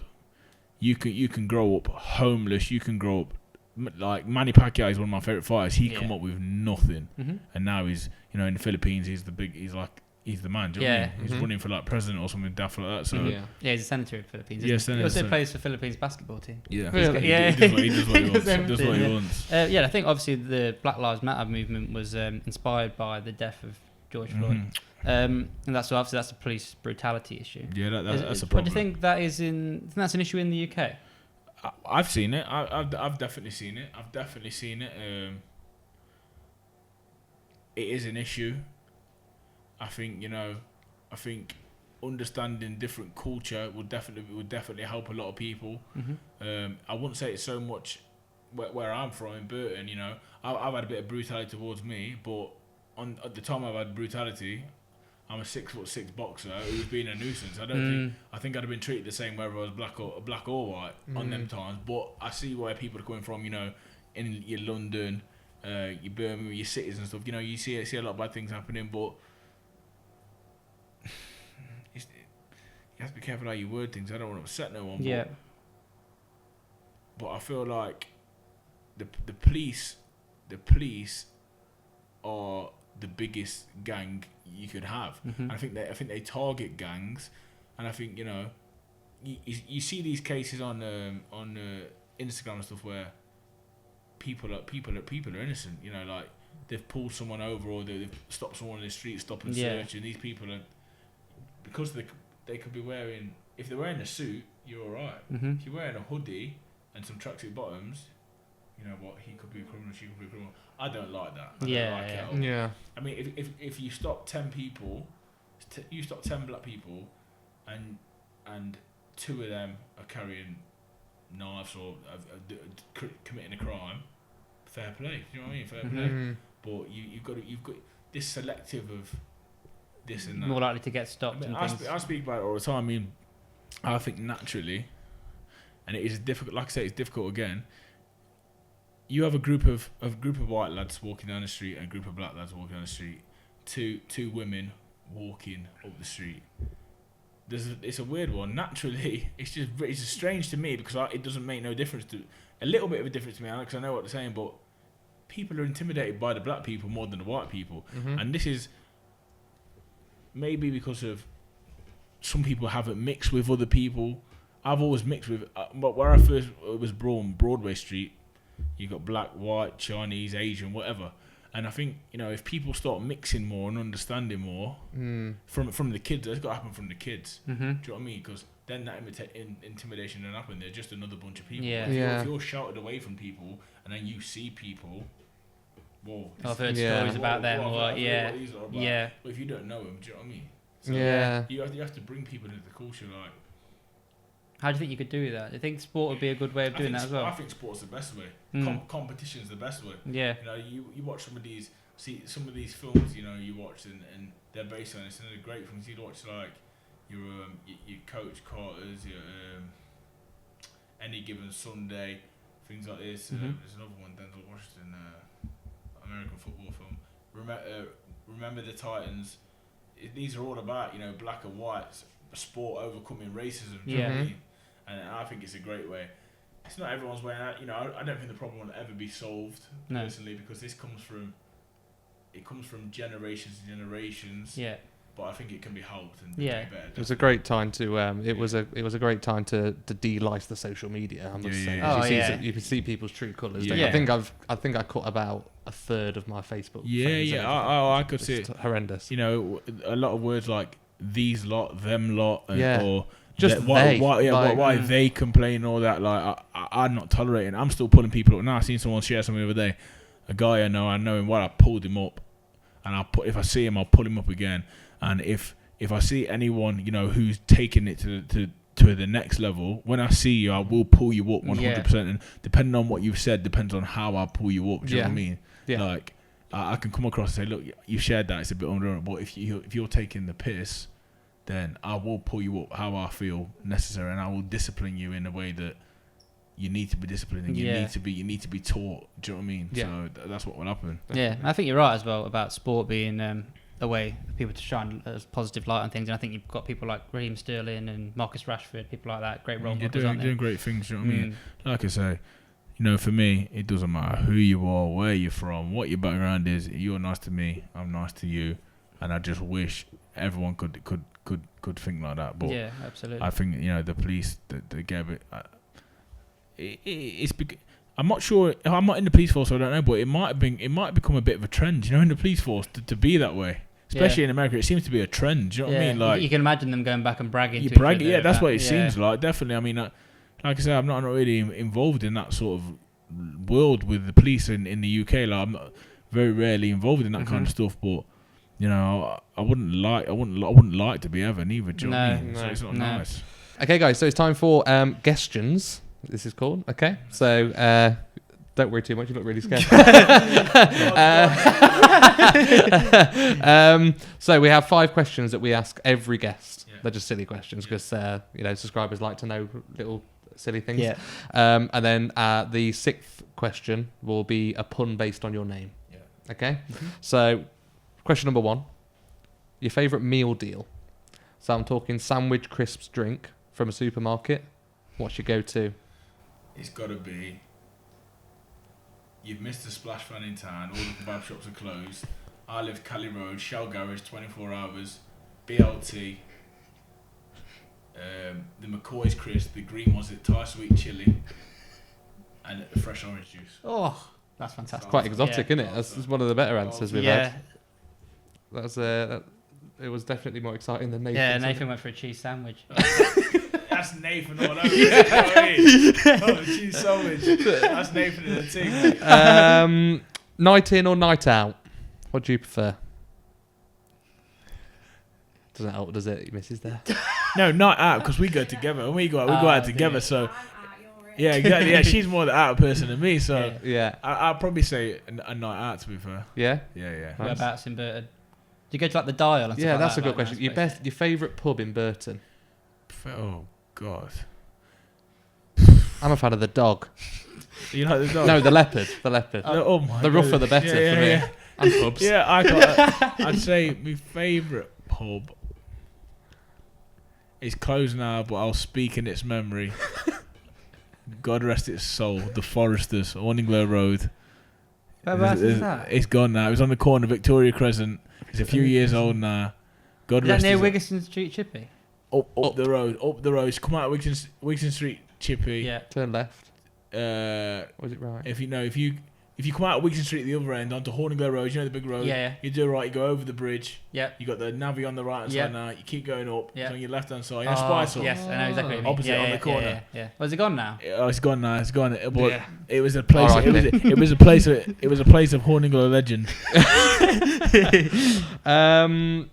Third one. Best holiday you've ever been on? Best holiday destination? We'll say non-boxing related. Non-boxing related. Yeah, so not Australia. Not Russia. You know, I've got. It's a difficult one. Me and the lads have had a few wild ones. Yeah. We went Magaluf last year, so there's Yeah. no shame. I've had a few. I went now when I was 16. Yeah. God, my mother actually let me go. I'm gonna say Ibiza. Yeah. I love Ibiza. Yeah, it was great. I had a Nice. wicked time. Did you meet Wayne Lineker? Of course, you're not in Ibiza. You don't meet Wayne. You don't have just standard picture with Wayne. You know Ibiza there. Did you see that photo of him on Instagram yesterday? Because Ocean Beach is finally being shut down. He's gutted, doesn't he? Oh, overlay it in, but yeah, he looked Got devastated. nothing Didn't left. I've seen it. Fourth one. Do you like ketchup? That's the lead up to this question. Yeah. Yeah. Fridge or cupboard? What people need to know about me is I'm not fussy. I ain't bothered, to be honest. But I'd probably say fridge. Ooh, Yeah. controversial. Probably You're the say first fridge. person that said fridge. So fridge is correct. Yeah. It's not a quiz. A fridge is correct. probably Once you've say- opened it, it should go in the fridge. Yeah, But, that's what I'm thinking. we're cupboard, aren't we? I think. Yeah. Yeah, well, I think we're. Way too laid back with everything. Yeah, I'm a laid back person, so if it's in the fridge, Yeah. if Wherever it's, you put it down. Yeah, even if it's not in the sauce cupboard, even if it's under the sink, I ain't bothered. I'm still gonna use it. Yeah. Do you drive? Yeah. Okay, so do you in a car park? Let's say you've gone shopping. Do you go nose in and reverse out in the car park, or do you like to reverse in your space? Oh and no, drive? I'm a nose in. Sorry, And you driving, are? I'm not the best driver. Yeah, I'm not the best, especially in tight spaces. And I'm one of them. If there's a space and it's too tight, and the other space over the other side of the car park, there's a few spaces. I'm driving over the other side of the car That's the park. same. Yeah. 100%. And then the final question. Mhm. Yeah, so this is a put on your name. It's Frazer Clarke. Do you like dogs and that? What's your favourite dog? That is such a better answer than if it had gone. Yeah, I love dogs. Yeah, they're all right, I suppose. But, You ever had one? Yeah, the thing is, it's a sore subject because I'm 6'6" boxer, and my mum and my sister have always had dogs, and obviously it becomes the family dog. We've had a thing called an Lhasa Google that. Yeah. Little, furry, that big, and now we've got a Shih Tzu called Pumpkin, Right. that big. It's Little even worth the furry hassle thing. to bend over and stroke it. I've never been. I can never walk down the street with a dog. Yeah. Do you know what I mean? Because it just looks wrong. Derek Chisora's got chihuahuas. Oh yeah, he's hasn't got he? chihuahuas. But he's quirky. I'm not. Do you know what I mean? Yeah. I'm just plain Jane. But yeah, I do like dogs. I say my favorite, probably favorite dog, probably Danny's sister's Rocky. He's a what is he? Sharpei. Yeah, he's a nice dog. What's that like? You know, they've got the fat face, like wrinkly Oh, face. nice. He's Yeah. I'm not really a dog man, but me and him get on. We have fallout from time to time, but he's all right. Yeah. Love that. Thank you. Right, so you've mentioned him a few times, Mr. Joshua, Mhm. Anthony Joshua. We did just want to briefly ask about him because we can't shy away from just how much media attention he brought to the sport, obviously. Mhm. Yeah. He's elevated everything. The media, the money. It's all gone bigger since and he girls taking an interest in boxing as well because obviously he's a good-looking lad. He's all right. He's all right. He's all right. Here he is there. Look, There he is. yeah. I'm going to turn that. I should have done that when we first come in, to be fair. I know she's been looking at it for the last hour. No wonder every time I ask her, "You're all right." She's like, "Yeah, yeah. No, but so we went to like a meet and greet thing, didn't we, in Bolton with him? So it was a bit cheesy thinking about it. It was Bolton? It was like at the Macron Stadium. He had a meal. There was a comedian, and then Joshua came. He had a photo with him. I've seen it. I've Like seen a dinner it. show. It Yeah. was in February 2016, so he just beat Dylan White, and Yeah. then it was a couple of months before he Yeah, fought for the yeah, first world yeah, title. before that yeah, one. yeah. Johnny Nelson was coming round, Yeah, the asking questions us and questions. whatnot, yeah. And someone said like any exciting boxers coming up, and he said Frazer Clarke straight away. And Oh, we, take that. we, We me were and Robbie repping obviously Burton. from Burton were like, whoa. So yeah, just tell us a little bit. What's your relationship with him now? No, do you know what? I've not got a bad word to say about him. I've known him for a long time. I've seen him go from rags to riches. Literally, I've seen him go from a young lad with a bit of a lost way and being in a bit of trouble to an ambassador of the sport, to a teacher, to a friend, to a bloody multi-millionaire. But you wouldn't know that. Not changed him as a person. You wouldn't know that. No, he's got better teeth now, and he drives a nicer car. But you wouldn't know that. When you come through them doors of a boxing gym, you're another boxer. And when we finish with the tape on our hands, the younger kids in the gym, and the balls of tape getting launched around the gym, he's not missed that. He's just he's just another big target. So and he takes that well, and he joins in the banter. He's just another normal geezer. With a mad burning desire and drive, unbelievable drive, and better discipline than anyone I've ever known. He just strives, and they say the harder you work, the luckier you get. I think the harder you work, you just do well, and he's just done well. He looks after. He's now in a position where he can look after his family. It's the dream. That's everyone's dream. My dream. Buy your mum and dad a house. Yeah, It's the his first relationship thing, with you his know. mum seems to be quite a big thing, doesn't it? But he's an inspiration for me, for all the other boxers, and he come from humble beginnings. Yeah. And it keeps it like that, Were you kind of around him, or did you have any contact with him around the first Ruiz fight? Because I imagine he went through a bit of a dark period at that stage. I was in the gym. I was there for the full 12 weeks. Obviously, I think the first week or so I did a bit of work with him, sparring. Soon realised, the dimensions are all wrong. I'm 6'6", Ruiz is little. So that's the only camp I've not done work with him for since he's turned professional. Other than that, I've done 10, 12 weeks of sparring every time. Yeah. It was difficult for him, and it showed you what he is, a true champion. You bounce back, you put up, you shut up, you come back into the gym. There was no. He went old school, no fancy haircut. The hair was growing, the beard was growing. I loved the hair and the white shorts. It looked awesome, didn't it? You get the work done. You right your wrongs. We lay in bed and watch that fight, and we was astonished. You think it's unbelievable. But that's the sport of boxing, and that's why people are excited, because it takes one shot at heavyweight. One shot, you can be small, tall, fat, thin. One shot, you can all change. But like I say, he come back, he writ his wrongs. He paid his dues in the gym, learnt, brought the right people into the team. Won it, and still congratulated Ruiz again. No excuses. No excuses. He got beat on the night, and that's the sign of a true champion. And other than that, he's just a nice person. If we didn't box, we'd probably be friends, because he's a nice person. Yeah. We don't see each other all the time. We're not best friends or nothing like that. But he's a role model, and he's someone that I feel if I need an opinion, boxing related or some advice, he's definitely someone I pick the phone up to. Yeah, there's quite a popular saying in boxing. People seem to say it was Marvin Hagler or whoever it was who said it about it's difficult to get up for your morning runs when you're wearing silk pajamas. 100%. The idea being that once you've got to the level of an AJ or a Mayweather or something, how do you go again? How do you think people like I say Mayweather, Canelo, Klitschko towards the end, when they've got so much money, that extra bit more, it's not really worth it? How did they motivate themselves? It's an obsession, isn't it? So I think it gets to a stage where you set goals all the time. You set one goal, you go on to your next one, and these kind of people, once they've got it in their head, if they don't succeed in doing it, they've failed. And these people hate failing. Yeah. And I'm talking whether we're on the track and it's a little bit of a race, or you're doing sit-ups. If I'm doing 10, he's got to do 11.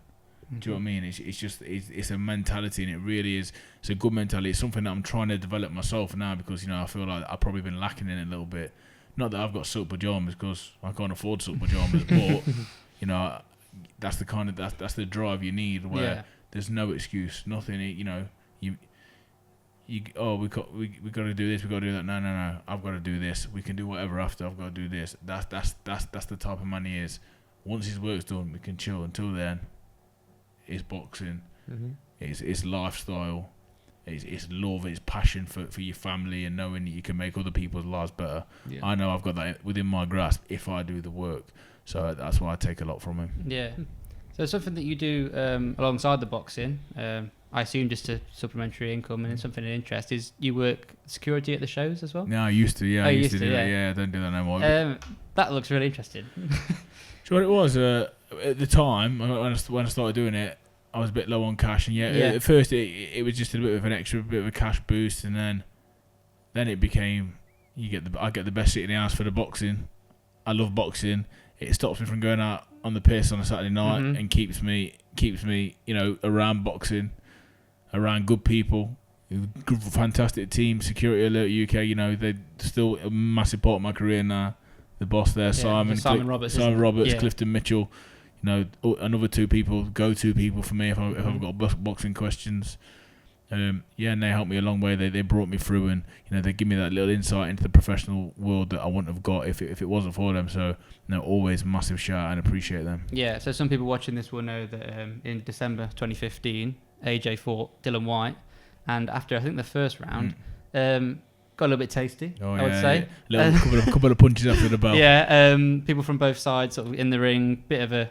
I thought White was lucky there for that. Well, the Frazer was Lucky he didn't get disqualified. Yeah, he could have easily called it a day. Yeah, he swung well after the bell, wasn't it? The thing is, the referees know. There's someone down there looking at them. Listen, you can't disqualify him. You'd have to do a lot to get disqualified, because there's big money on the line. More money than me. Joshua wants to destroy him as well. Yeah, Joshua would have been fuming. It was his first pay-per-view headline. First pay-per-view, and you know what? I'll be honest. I'll tell him this. That was the worst I've ever seen in box. I've never seen him box as bad as He still knocked him out, but I've never seen him be as White bad as gave him some issues, didn't he? Yeah, White's. I'm looking forward to watching him this weekend. Tough. We're a big fan, aren't we? Proper geezer, mate. Proper character. He sparred Dylan White. Up at Loughborough. Proper tough geezer, mate. And a bit controversial, and I wouldn't like to get on the wrong side of him, but he was nice to me, so I can only judge him off that. Yeah. Nice geezer, hard worker. Yeah, so during that fight, when that kicked off, Frazer was ringside, one of the security, and you had the enviable task of jumping in there and helping him it out. But I think I think it was. I sort of got a little look off the boss saying, "Go on, get in there. If anyone's going to sort the Easter white, it's going to be you." I was like, "Yeah, thanks a lot, mate." I was trying to pull him apart, and Dylan's brother got in as well. He's bigger than me. I was thinking, "Oh my Dean, God, here we go." But Dean, but you know what?